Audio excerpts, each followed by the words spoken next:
ఈసిన పరిహారి ప్రియ ఈసిన పరిహారి నా జీవిత కాలమంతా ప్రియ ప్రభువేన పరిహారి నా జీవిత కాలమంతా ప్రియ ప్రభువేన పరిహారి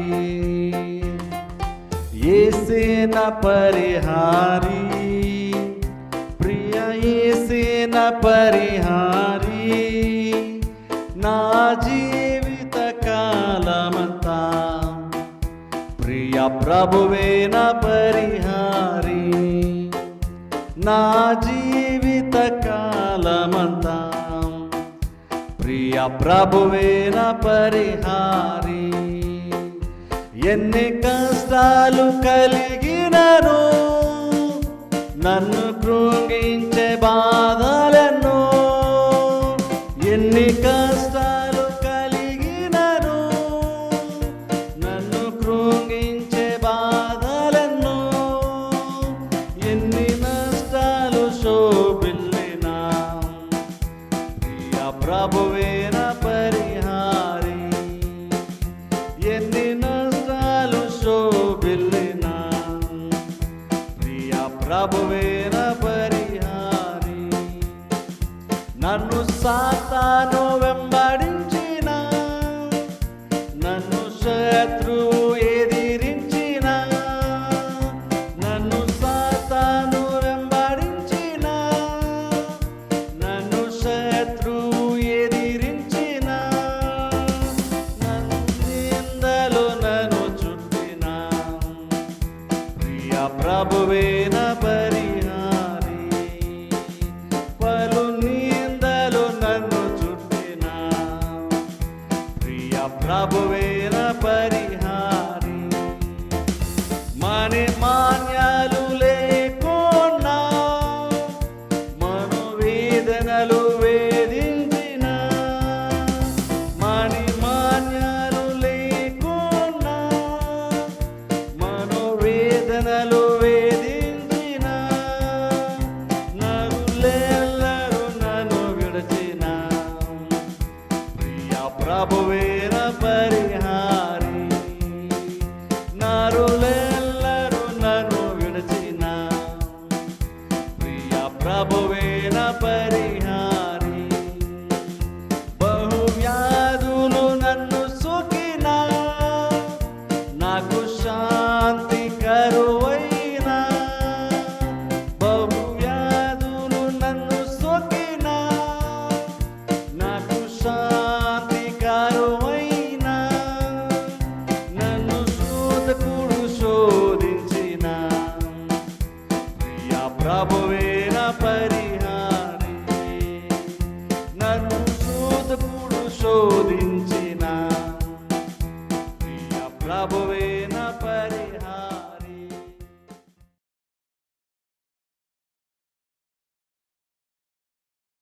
హెబ్రీ పత్రిక 11వ అధ్యాయము 35వ వచనం నుండి నేను చదువుతాను, మీరు బైబిల్లో ఫాలో అవ్వండి. హెబ్రీలకు రాసినటువంటి పత్రిక 11వ అధ్యాయము 35వ వచనం నుండి అధ్యాయం చివరి వరకు నేను చదువుతాను, మీరు బైబిల్లో ఫాలో అవ్వండి. హెబ్రీ పత్రిక 11:35 నుంచి.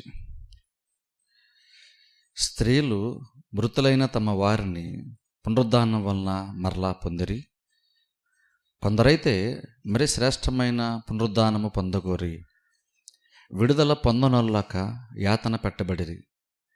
మరికొందరు తిరస్కారములను, కొరడా దెబ్బలను, మరి బంధకములను, ఖైదును అనుభవించిరి. రాళ్లతో కొట్టబడిరి, రంపములతో కోయబడిరి, శోధింపబడిరి, ఖడ్గముతో చంపబడిరి.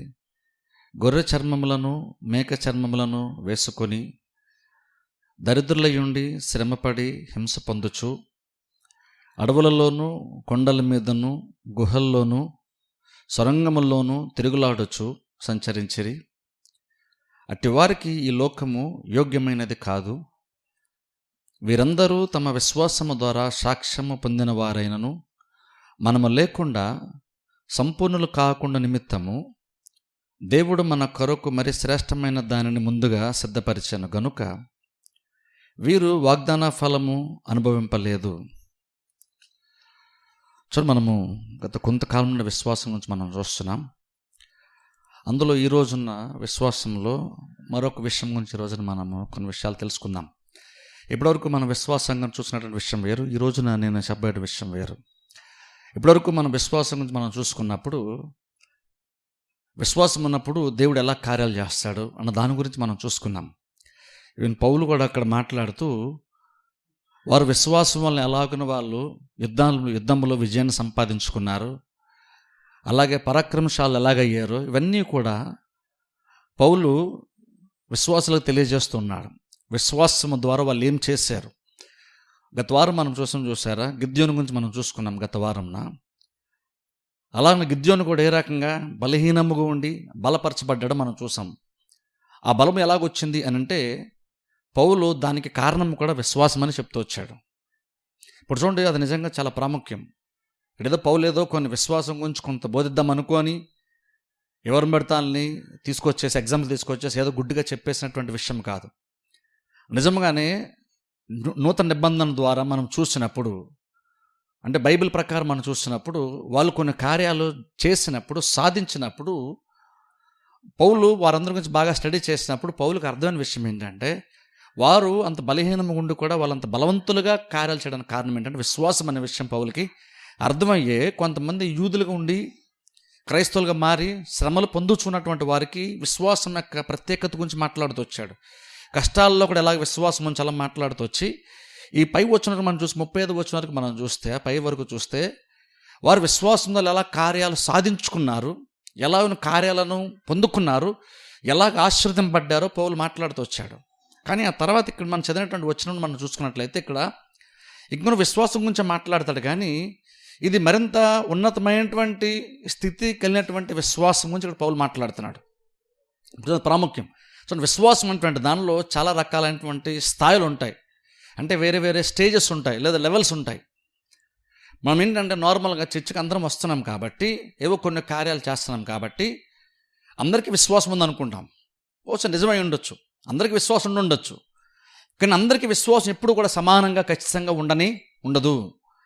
మనం ఏం గుర్తుపెట్టుకోవాలంటే జస్ట్ నువ్వు కొన్ని కార్యాలు చేసావు కాబట్టి నీకు విశ్వాసం ఉండొచ్చు. అలాగని మిగిలినటువంటి వారు అందరికీ ఎంత విశ్వాసం ఉందో నీకు కూడా అంతే విశ్వాసం ఉందన్న గ్యారెంటీ ఏమీ లేదు. మనందరూ ఎక్కడ ఉన్నాం చూసారు, మనందరిలో ప్రతి వారం కూడా ఎవరో కొంతమంది కంటే ఎక్కువ విశ్వాసం ఖచ్చితంగా మనకు ఉండుంటుంది. అలాగనే మరి కొంతమంది కంటే తక్కువ విశ్వాసమే ఖచ్చితంగా మనకు కూడా ఉంది. ఎందుకంటే విశ్వాసం అందరికీ ఎప్పుడు ఒకే స్థాయిలో ఉండదు. వారికి ఉన్నటువంటి ఆత్మీయ జీవితాన్ని బట్టి, వాక్యమునకు మనం ఇచ్చేటువంటి ప్రాధాన్యతను బట్టి, మనం వింటున్నటువంటి వాక్యాన్ని బట్టి ప్రతి వాళ్ళం కూడా విశ్వాసంలో రకరకాల స్థాయిల్లో ఉంటాం. అది మాత్రమే కాదని కొన్ని సందర్భాల్లో కొంతకాలం కొంతమంది విశ్వాసంలో చాలా బలంగా సాగుతారు, లేదా మరి కొంతకాలంలో విశ్వాసంలో కొంత బలహీనంగా కొంతమంది ఉంటారు. కాబట్టి అర్థం ఏంటంటే విశ్వాసములో ప్రతి వారు కూడా రకరకాలైనటువంటి స్థాయిల్లో ఉంటాం. అది కొన్నిసార్లు మనకు నిర్ణయాలను బట్టి కొన్నిసార్లు అది విశ్వాసం ఇంకొంచెం ఎక్కువగా బహుశా ఉండొచ్చు, స్థాయిలో పెరుగుతూ ఉండొచ్చు, లేదా కొన్ని సందర్భాల్లో ఆ విశ్వాసము తరుగుతూ కూడా ఉండొచ్చు. కాబట్టి విశ్వాసం ఎప్పుడూ కూడా అందరికీ ఒకే స్థాయిలో ఎప్పుడు ఉండదు, అది మనం గుర్తుపెట్టుకోవాలి.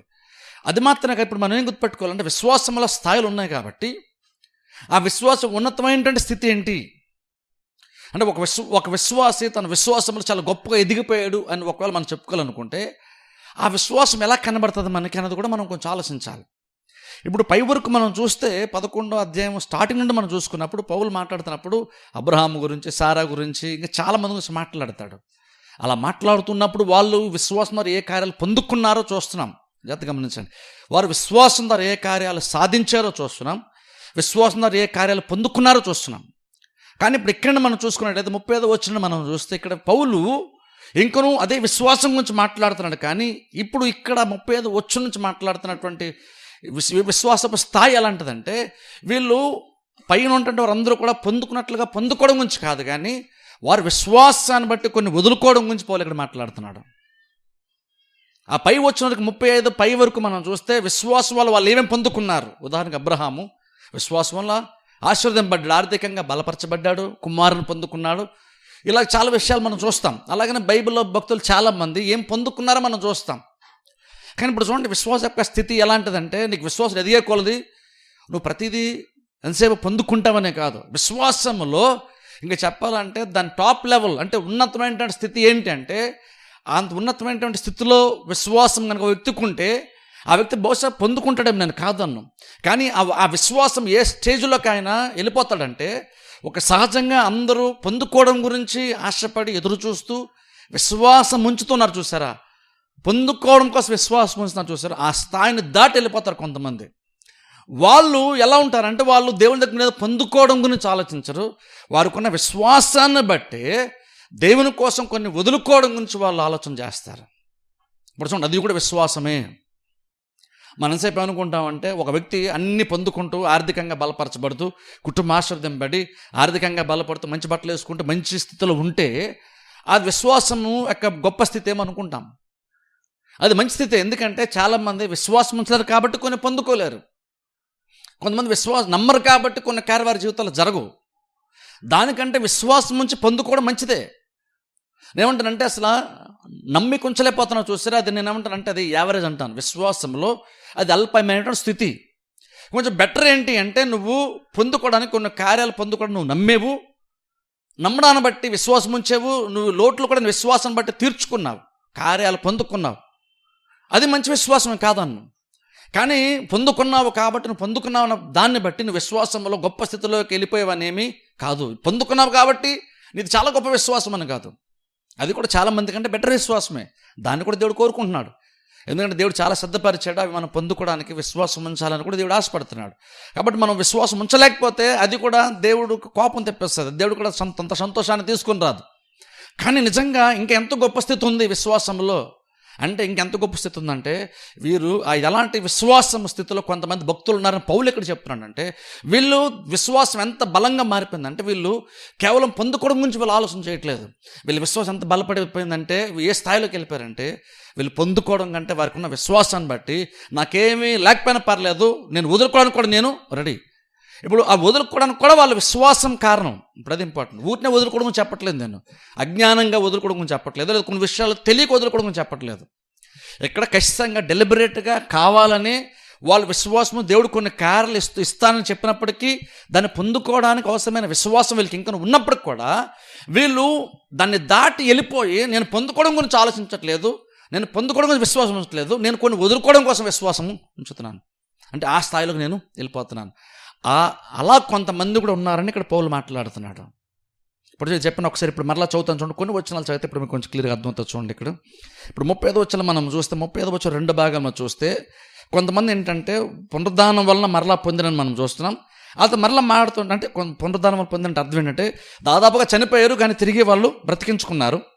అయితే నెక్స్ట్ చూస్తే చూడండి, కొందరైతే మరి శ్రేష్టమైన పునరుద్ధానము పొందగోరి విడుదల పొందనల్దక యాతన పెట్టబడి. చూసారా, ఇక్కడ కొంతమంది వచ్చి మాడుతున్నాడు. వాళ్ళు ఏంటంటే దాదాపుగా చావంచులకు వెళ్ళిపోయారు, కానీ విశ్వాసం వలన వాళ్ళు దాదాపుగా చచ్చిపోయిన స్థితిలోకి వెళ్ళిపోయి మరలా వారి కుటుంబ సభ్యులు ఎవరైతే ఉన్నారో లేదంటే వాళ్ళైనా సరే బ్రతికింపబడ్డారు, పునరుద్ధానాన్ని పొందుకున్నారు. వాళ్ళు అంటే దాదాపు చనిపోయినకి వెళ్ళిపోయారు కానీ తిరిగి విశ్వాసం బట్టి బ్రతికారు.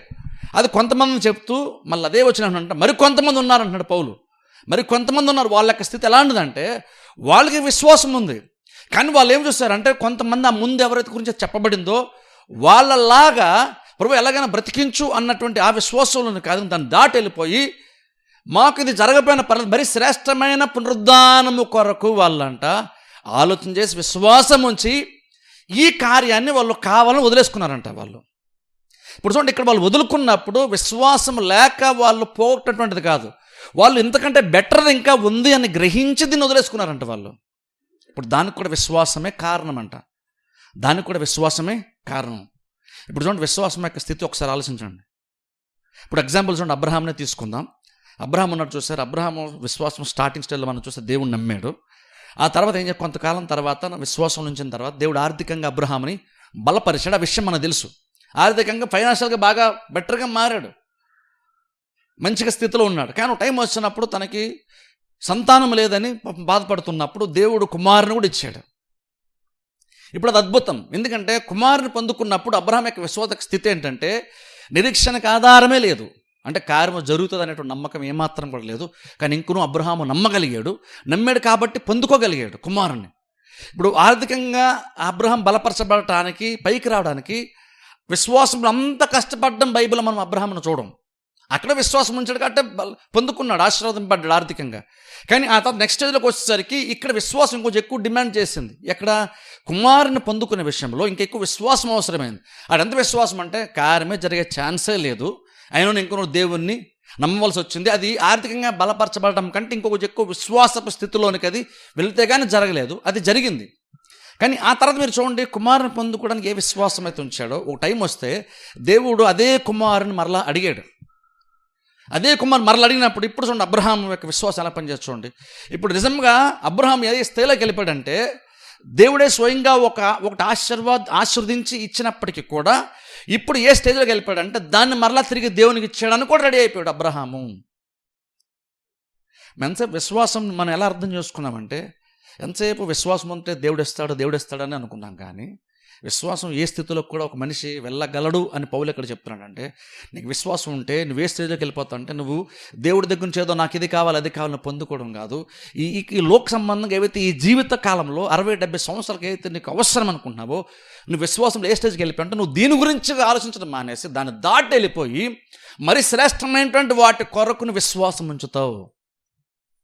అంటే ఇది బహుశా స్థితి ఎలా ఉంటుందంటే ఇప్పుడు నాకు అనారోగ్యం వచ్చిందనుకోండి, స్వస్థత కోసం మనం ప్రాకులాడతాం, విశ్వాసం వస్తాం, మంచిదే, అది తప్పేమీ లేదు. యాక్చువల్గా చెప్పాలంటే ఇంకా నువ్వు దాన్ని కూడా విశ్వాసం ఉంచి స్వస్థతను ఆరోగ్యాన్ని పొందగలిగితే అది బెటరే, మంచి విషయమే, మంచి సాక్ష్యమే, అందులో డౌటే లేదు. కానీ పౌలు ఇక్కడ మాట్లాడుతున్నాడు కొంతమంది అంటున్నాడు. ఇప్పుడు చూడండి ఈ కొంతమంది గురించి మనకి యాక్చువల్గా అర్థం కాదు. ఎందుకంటే ఈరోజు మనం ఎంతసేపు ఇవి నేను చెప్పిన ప్రసంగాలైనా బయట సహజంగా విన్న ప్రసంగాలైనా సరే ఎంతసేపు మనం అనుకుంటాం విశ్వాసం ఉంది కాబట్టి దేవుడు నన్ను స్థితిలో పెట్టాడని చెప్పడం గురించి విన్నాం. కానీ నాకు విశ్వాసం ఉంది కాబట్టి దేవుని కోసం నేను వదులుకున్నాను అని చెప్పేవాళ్ళు చాలా తక్కువ మంది. వదులుకున్న వాళ్ళు ఉంటారేమో, కానీ విశ్వాసం వల్ల కొన్ని డెలిబరేట్గా కావాలని వద్దంటారు చూసారా, వాళ్ళు కావాలంటే దాన్ని పొందుకోవచ్చు, దాన్ని పట్టుకోవచ్చు. కానీ విశ్వాసం ఎక్కువైపోయి ఇది ఉంటే ఏంటి లేకపోతే ఏంటి అనేంత విశ్వాసం అనమాట. అలా కొంతమంది ఇక్కడ ఉన్నారని పౌలు ఇక్కడ చెప్తున్నాడు. అలా కొంతమంది మరి మామూలు పునరుద్ధానం కాదు, మరి శ్రేష్టమైనటువంటి పునరుద్ధానం పొందాలనుకొని ఈ మామూలు పునరుద్ధానాన్ని వాళ్ళు కావాలని వదిలేసుకున్నారంట. ఇంకా మీరు ఇంకా కింద చదివికెళ్తే అలా చెప్తాడు కొంతమంది గురించి. వాళ్ళు కొంతమంది ఇక్కడ శ్రమలు పడ్డారంట. శ్రమల గురించి కూడా నేను మాట్లాడుతాను ఈ రోజున. కొంతమంది శ్రమలు పడ్డారు.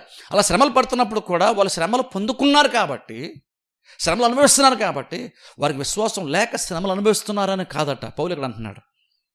వాళ్ళు శ్రమలు పొందుకున్నప్పుడు వాళ్ళ శ్రమలు అవిశ్వాసాన్ని బట్టి శ్రమలు పొందుకున్నారని కాదు. కొంతమంది వారు విశ్వాసం ముచ్చలేదు కాబట్టి కష్టాలు పడినటువంటి వాళ్ళు ఉంటారేమో.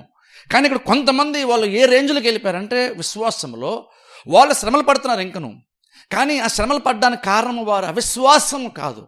ఓ రకంగా చెప్పండి, వారి విశ్వాసం. ఏంటి అవిశ్వాసం అంటే కావాలంటే తప్పించుకోవచ్చు, కావాలంటే కొన్ని పొందుకోవచ్చు. కానీ వాళ్ళు ఎలా ఆలోచించారంటే ఇవన్నీ నాకు వద్దు అనేంత విశ్వాసం స్థితిలోనికి వాళ్ళు వెళ్ళిపోయారు. అందుకనే మరి శ్రేష్టమైనటువంటి దాని కొరకు దీన్ని వదిలేశారు. అటు రకంగా ఎలా చెప్పాలంటే ఒక మనిషి ఏమో విశ్వాసం ఉంచి ఆర్థికంగా బలపడాలని, దానికోసం మంచిదే, మంచి స్థితిలో ఉండాలి, సంపాదించుకోవాలని ఏదో ఒక స్థితిలో ఉన్నాడు. దేవుడు వాగ్దానం చేశాడు కాబట్టి అది కూడా మంచిదే, అది తప్పేమీ కాదు. కానీ కొంతమంది విశ్వాసంలో స్టేజ్లో కొంతమంది అంటే మన బహుశా అర్థం కాదేమో కానీ విశ్వాసంలో కొంతమంది ఈ స్టేజ్ దాటేసి వెళ్ళిపోతే వాళ్ళు ఎలా ఆలోచిస్తారంటే వాళ్ళు ఇంకొను కావాలంటే దేవుణ్ణి అడిగి వాళ్ళు పొందుకోవచ్చు.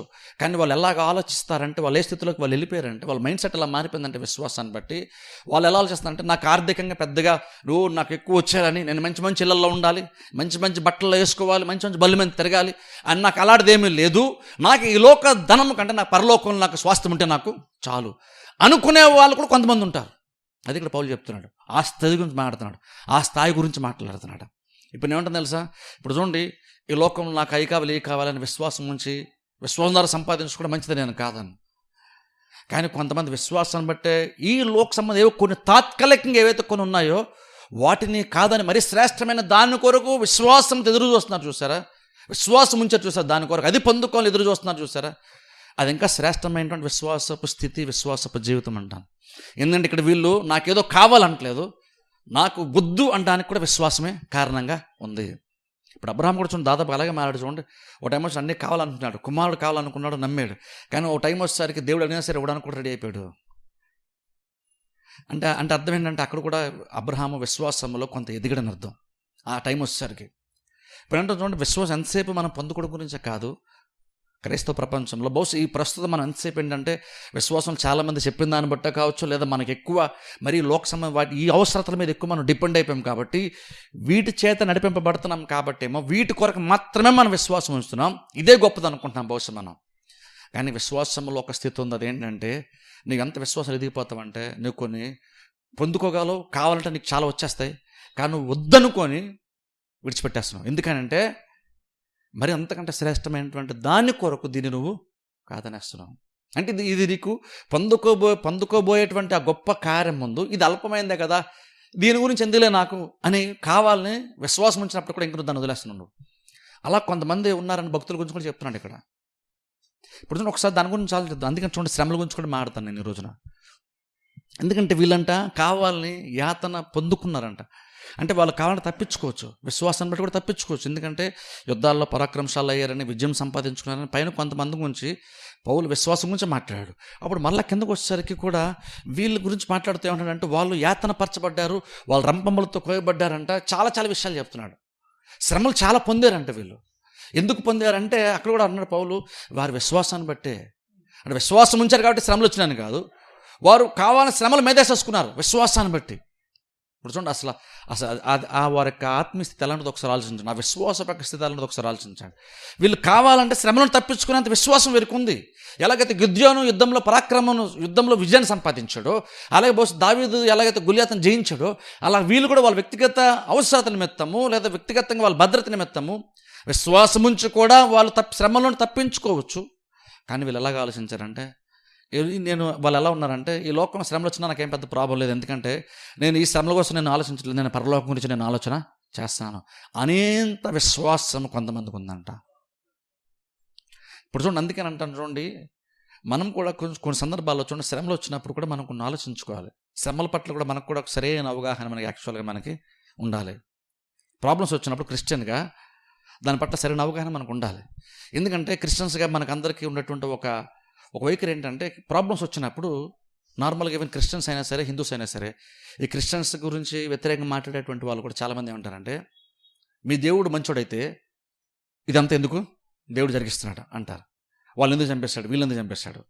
ఇప్పుడు ఒక మంచి క్వశ్చన్ నిజంగా ఒక క్వశ్చన్ చెప్పనా, వాళ్ళు క్వశ్చన్ చేసేటప్పుడు ఇతర మతాలను క్వశ్చన్ చేయరు. మీ దేవుడు మంచోడైతే ఇలా ఎందుకు జరిగింది, ప్రాబ్లంను చూపిస్తూ ఈ ప్రాబ్లం ఎందుకు ఉంది, మీ దేవుడు మంచోడైతే ఇది ఎందుకు ఉంది, ఇది ఎందుకు అనుమతిస్తున్నాడు అని వేరే మతాలను క్వశ్చన్ చేయరు. వాళ్ళు క్రిస్టియానిటీని క్వశ్చన్ చేస్తారు. అదొక మంచి విషయం అంటాను నేను. ఎందుకో తెలుసా, వాళ్ళకు కూడా మన దేవుని పట్ల ఉన్నటువంటి ఒక అవగాహన ఇంప్రెషన్ ఏంటంటే, మన దేవుడు మంచోడన్న ఇంప్రెషన్ వాళ్ళకి ఉంది. కాబట్టి అన్నారు, మీ దేవుడు మంచోడని మీరు అంటున్నప్పుడు మరి ఇదెందుకు జరుగుతుంది అని క్వశ్చన్ చేస్తున్నారు. అది వెళ్ళి వేరే వాళ్ళని అడగరు వాళ్ళు. ఇప్పుడు చూడండి, మళ్ళీ అడుగుతుంటే మనం కొన్నిసార్లు అడిగేస్తున్నారు అంటాం, కానీ చాలా మంచి విషయం. ఎందుకంటే ఆ క్వశ్చన్ ఎవరిని అడుగుతున్నారు, వాళ్ళు మనల్ని అడుగుతున్నారు. మనల్ని ఎందుకు అడుగుతున్నారు అంటే, మనం స్వాత్ చెప్తున్నప్పుడు ఏమన్నా అంటే మన దేవుడు మంచోడని చెప్తున్నాం, మా దేవుడు ప్రేమ స్వరూపం చెప్తున్నాం, మా దేవుడు మనుషుల్ని ప్రేమిస్తాడని చెప్తున్నాం. కాబట్టి సరే మీరు చెప్పింది నిజమైతే ఈ ప్రాబ్లమ్స్ అన్నీ ఎందుకున్నాయి అని క్వశ్చన్ చేస్తున్నారు. సంతోషించే విషయం అంటే ఆ క్వశ్చన్ మనల్ని మాత్రమే వాళ్ళు అడగగలుగుతారు. ఎందుకంటే క్రిస్టియన్స్గా మనం మాత్రమే ప్రపంచానికి ఏం చెప్తామంటే మా దేవుడు మంచోడని చెప్తాం.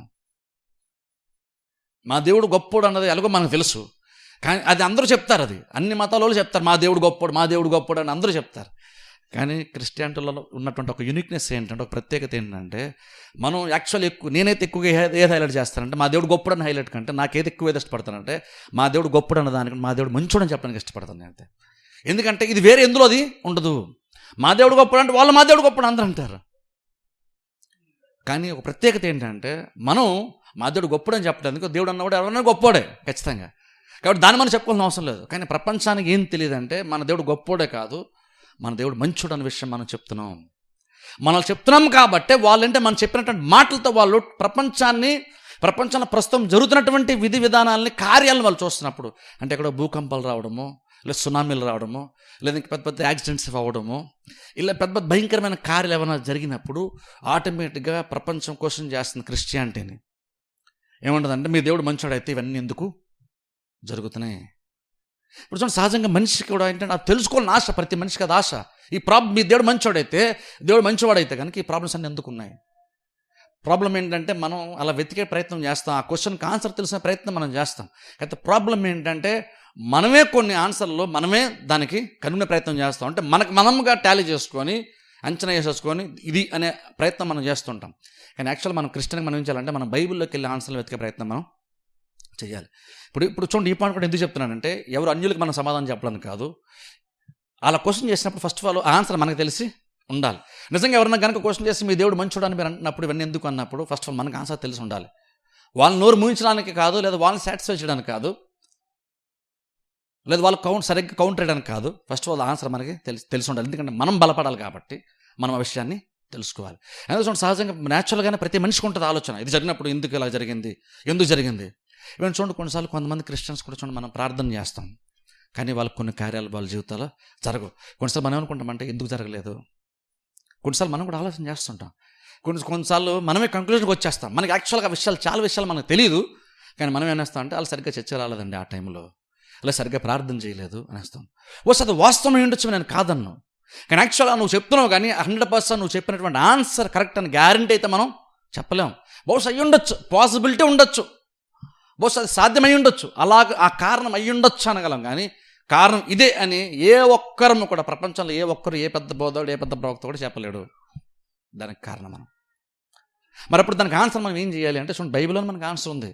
యాక్చువల్ ఓ సందర్భంలో చూడండి, పుట్టుగుడ్డివాడు ఒక ఆయన ఉన్నాడు. పుట్టకతోనే పాపం గుడ్డివాడు. ఆయన యేసుక్రీస్తు ఆ మార్గంలో వెళ్తున్నప్పుడు ఆ పుట్టుగుడ్డివాడిని చూసి శిష్యులు అడుగుతున్నారు. శిష్యులు కూడా ఇప్పుడు అందరికీ ఎలాగైతే ఈ రోజుల్లో డౌట్ వస్తుంది, అలాగే వాళ్ళకి డౌట్ వచ్చి అడుగుతున్నారు, ప్రభువా ఆ గుడ్డివాడిని తీసుకొచ్చి అన్నారు, ప్రభువా ఈయన గుడ్డివాడికి పుట్టాడు కదా, పుట్టుకతోనే గుడ్డివాడికి పుట్టడానికి కారణం ఏంటి? ఈయన పాపం చేశారా, లేదా వీళ్ళు తల్లిదండ్రులు ఏమైనా పాపం చేశారా? ఇప్పుడు నిజంగా అదే క్వశ్చన్. ఈ రోజుల్లో కూడా చాలామంది క్వశ్చన్స్ అదే. ఏదైనా కార్యం జరగకపోతే, దేవుని నమ్మి కార్యం జరగకపోతే, లేదా ఏదైనా చెడు జరిగితే ఆటోమేటిక్ అందరికి వచ్చే ఒక ఆలోచన ఏంటంటే ఎందుకు ఇలాగనా జరిగింది, ఎందుకు ఇలాగ జరిగింది, అందరూ తెలుసుకోవాలని ఆశ. అది ఎందుకనేది శిష్యులకి అదే డౌట్ వచ్చింది. వాళ్ళకి పాపం తెలుసుకోవాలని ఆశపడ్డారు వాళ్ళు. అందుకే నిజంగా దేవుని అడిగారు వాళ్ళు. యేసుక్రీస్తుని అడుగుతున్నారు, ప్రభు ఇది ఇలాగ ఎందుకు జరిగింది. అప్పుడు చూడండి యేసుక్రీస్తు సమాధానం చెప్తున్నారు. చూడండి అక్కడ యాక్చువల్గా అక్కడ యేసుక్రీస్తు ఏమంటారంటే వీడి తల్లిదండ్రులను పాపం చేయలేదు, కానీ దేవుని క్రియలు వీని ఎందుకు బయలుపరచబడ్డానికి ఇలాగున జరిగింది.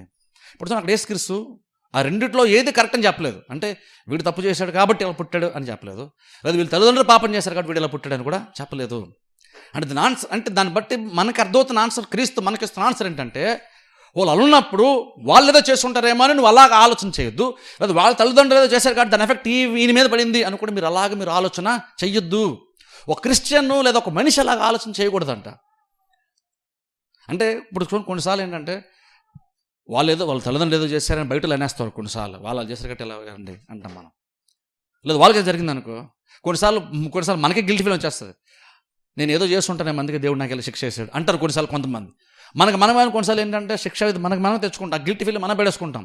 నేను ఎప్పుడో ఏదో చేస్తుంటాను అందుకే నాకు ఈ టైంలో ఎలాగనా జరిగింది. కానీ క్రీస్తు అంటున్నారు నువ్వు అలా కూడా నువ్వు ఆలోచన చెయ్యొద్దు, నువ్వు అలాగ ఆలోచించొద్దు. అంటే అర్థం ఏంటంటే ప్రతిసారి ప్రాబ్లం వచ్చినట్టు వల్ల ఎవరైతే చేశారు కాబట్టి అలా జరిగిపోయిందని ఎప్పుడు కూడా మనం నార్మల్గా ప్రాబ్లం చూసి ఎప్పుడు అలాగనా అనుకోకూడదు. అనే విషయం ఫస్ట్ మనం నేర్చుకోవాలి. అందుకే ప్రాబ్లం వచ్చినప్పుడు ఎవరికైనా ప్రాబ్లం వస్తే క్రిస్టియన్స్కైనా సరే మన చర్చకు వచ్చేటువంటి వాళ్ళకి ప్రాబ్లం వచ్చినప్పుడు కూడా మనం ఎలా ఆలోచించాలంటే మనం యేసుక్రీస్తు చెప్పినట్టుగా ఆలోచించాలి, కానీ వాళ్ళ వల్ల లేదా వీళ్ళ వల్ల అనుకోవడానికి వీలు లేదు. బహుశా అయ్యి ఉండొచ్చేమో అనే క్లారిటీ ఖచ్చితంగా మనకు ఉండాలి. అయ్యి ఉండొచ్చేమో అనాలి తప్ప అందుకే ఆయన ఖచ్చితంగా ఎవ్వరం అయితే చెప్పలేం మనం. అందుకే చూడండి దానికి కూడా ఇంకొక మాట కూడా చూడండి యేసుక్రీస్తు చెప్తారు. ఒకసారి చూద్దాం, యోహాను సువార్తలకు వెళ్దాం. ఒకసారి క్షమించండి, లూకా సువార్తలకు వెళ్దాం. యోహాను సువార్త 9వ అధ్యాయంలో పుట్టుగుడ్డివాని గురించి ఉంటుంది. యోహాను సువార్త 13వ అధ్యాయంలో దీనికి సంబంధించి ఇంకో మనకి వేరే సందర్భంలో మనకు ఆన్సర్ కూడా దొరుకుతున్నాడు. లూకా సువార్త 13వ అధ్యాయంలోనికి వెళ్దాం. లూకా సువార్త 13వ అధ్యాయము 1వ వచనం నుండి 5వ వచనం వరకు నేను చదువుతాను. లూకా సువార్త 13వ అధ్యాయము 1వ వచనం నుండి నేను చదువుతాను. పిలాతు గల్లీలైన కొందరి రక్తము వారి బళ్ళతో కలిపి ఉండేను. ఇక్కడ పిలాతు కొంతమందిని చంపేశాడంట. ఆ కాలమున అక్కడున్న కొందరు ఆ సంగతి యేసుతో చెప్పగా చూడండి ఆయన వారితో ఇట్లనేను, ఈ గలిలయులు అట్టి హింసలు పొందినందున వారు గలిలయులందరికంటే పాపులని మీరు తలంచుచున్నారా? కారని మీతో చెప్పుచున్నాను. ఇక్కడ చూడండి కొంతమంది అంట, ఇక్కడ పిలాతు ఏం చేశాడు, కొంతమంది గలిలీయులని చంపేశాడంట. అంటే వాళ్ళు యాక్చువల్ ఏంటంటే దేవుని బల్లర్పించడానికి వాళ్ళు వచ్చారు, బల్లర్పిస్తున్నారు. వాళ్ళు బల్లర్పించడం యాక్చువల్ అక్కడ అర్థం ఏంటంటే రక్తంతో కలిపిన అర్థం ఏంటి, వాళ్ళు బల్లర్పించారు. ఆ రక్తం ప్రవహిస్తుంది కదా, నార్మల్గా బల్లర్పించి రక్తం ప్రవహిస్తుంది. వాళ్ళు చేయడానికి వచ్చినప్పుడు పిలాతు ఏం చేస్తాడంటే వాళ్ళని చంపేశాడంట. అంటే రకం వాళ్ళు అర్పించడానికి తెచ్చినటువంటి బలులు తెచ్చి బల్లర్పించినప్పుడు ఆ రక్తం ఏదైతే చిందబడిందో అక్కడ వీళ్ళు కూడా చంపేశాడు. ఇవి జంతువుల యొక్క రక్తం వీరి యొక్క రక్తం కూడా కలిసిపోయింది. అలా కొంతమంది గల్లీని అక్కడ రాజు చంపేశాడు, పిలాతు చంపేసాను బైబిల్ మనం చూస్తున్నాం. ఇప్పుడు అక్కడ క్రీస్తుని చెప్తున్నారంటే మిగిలినటువంటి కొంతమంది గల్లీలు ఉన్నారు చూసారా, మిగిలిన కొంతమంది ఈ గల్లీలు మాత్రం ఎందుకు చచ్చిపోయారు? గల్లీలు అందరూ చచ్చిపోలేదు. ఈ రాజు గల్లీలు అందరినీ చంపలేదు, కొంతమందిని చంపాడు. ఇప్పుడు అక్కడ క్వశ్చన్ ఏంటంటే కొంతమంది ఎందుకు చచ్చిపోయారు, ఈ కొంతమందికి ఎందుకు ఇలా జరిగింది, మిగిలినటువంటి గల్లీలకు ఎందుకు జరగలేదు? అది ఇప్పుడు దానికి ఆన్సర్ తెలిసిన ప్రయత్నం చేస్తున్నారు ఇక్కడ వాళ్ళకి మాత్రం ఎందుకు జరిగింది అంటే క్రీస్తు అంటున్నారు వీళ్ళకి మాత్రమే, ఈ గలిలీయులకే అంటే క్రిస్టియన్స్లో వీళ్ళకి మాత్రమే ఇలాగా శ్రమలకు వచ్చినాయి, ఇబ్బందులు వచ్చినాయి, మిగిలిన క్రిస్టియన్స్కి ఇబ్బంది రాలేదంటే ఈ శ్రమలు పొందినటువంటి వీళ్ళు పాపులు, మిగిలినటువంటి వాళ్ళు మంచి వాళ్ళనేమీ కాదు. అంటే శ్రమలు పొందారు కాబట్టి వీళ్ళు చెడ్డోళ్ళని కాదు. ఆయన మాటతో మళ్ళీ క్రీస్తు చూడండి, ఇంకొంచెం కింద చదువుతాను, ఇంకా కూడా చెప్తున్నారు చూడండి. మాట్లాడుతూ అంటున్నారు, వేసుకేసి మాట్లాడుతున్నారు. చూడండి 4వ వచనం చదువుతాను చూడండి, 3వ వచనం చదువుతాను చూడండి. కారని మీతో చెప్పుచున్నాను, మీరు మారు మనసు పొందని ఎడల మీరందరూ అలాగే నశింతురు. 4వ వచనం. మరియు ఇంకొక సందర్భం కూడా చెప్తున్నారు చూడండి ఇక్కడ. సిలోములోని గోపురము పడి చచ్చిన ఆ 18 మంది యెరూషలేములో కాపురమన్న వారందరికంటే అపరాధులని తలంచుచున్నారా? కారని మీతో చెప్పుచున్నాను, మీరు మారు మనసు పొందని ఎడల మీరందరూ అలాగునే నశింతురు. అక్కడ చూడండి, ఒక చోట అంట ఒక ప్రాంతంలో గోపురం మీద పడిపోయిందంట, పడిపోయి 18 మంది చనిపోయారు. అక్కడ స్పెసిఫిక్గా 18 మంది అన్నమాట ఉంది, 18 మంది చనిపోయారు. అక్కడ క్రీస్తు మాట అంటున్నారు, అక్కడ గోపురం పడి 18 మంది చనిపోయారు కదా, ఆ 18 మందే ఎందుకు చనిపోయారు, మిగిలిన వారు ఎందుకు చచ్చిపోలేదు?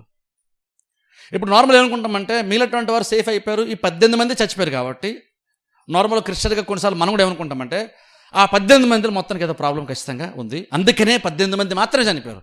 19 మంది ఎందుకు చనిపోలేదు? ఆ పక్కన ఇంకోటి ఉన్నాడు కానీ వాడి మీద పడలేదు, అది వీళ్ళ మీద పడింది, 18 మంది మీద. ఆ పక్కన ఇంకోటి ఉన్నాడు, వాళ్ళ మీద పడలేదు.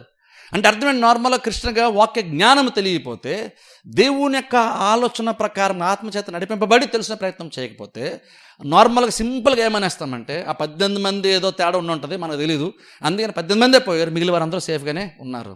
ఇప్పుడు చూడండి, అలా వాళ్ళకి మాత్రం ఎందుకు అలా జరిగింది అని చెప్పడానికి నేను అడిగితే వాక్య జ్ఞానం నీకు అవసరం లేదు, దానికి పెద్ద జ్ఞానం అవసరం. బహుశా చాలామంది చెప్తారేమో, నేను అంటే నాది పెద్ద జ్ఞానం అనుకుంటారేమో, అది పెద్ద జ్ఞానం ఏమీ కాదు.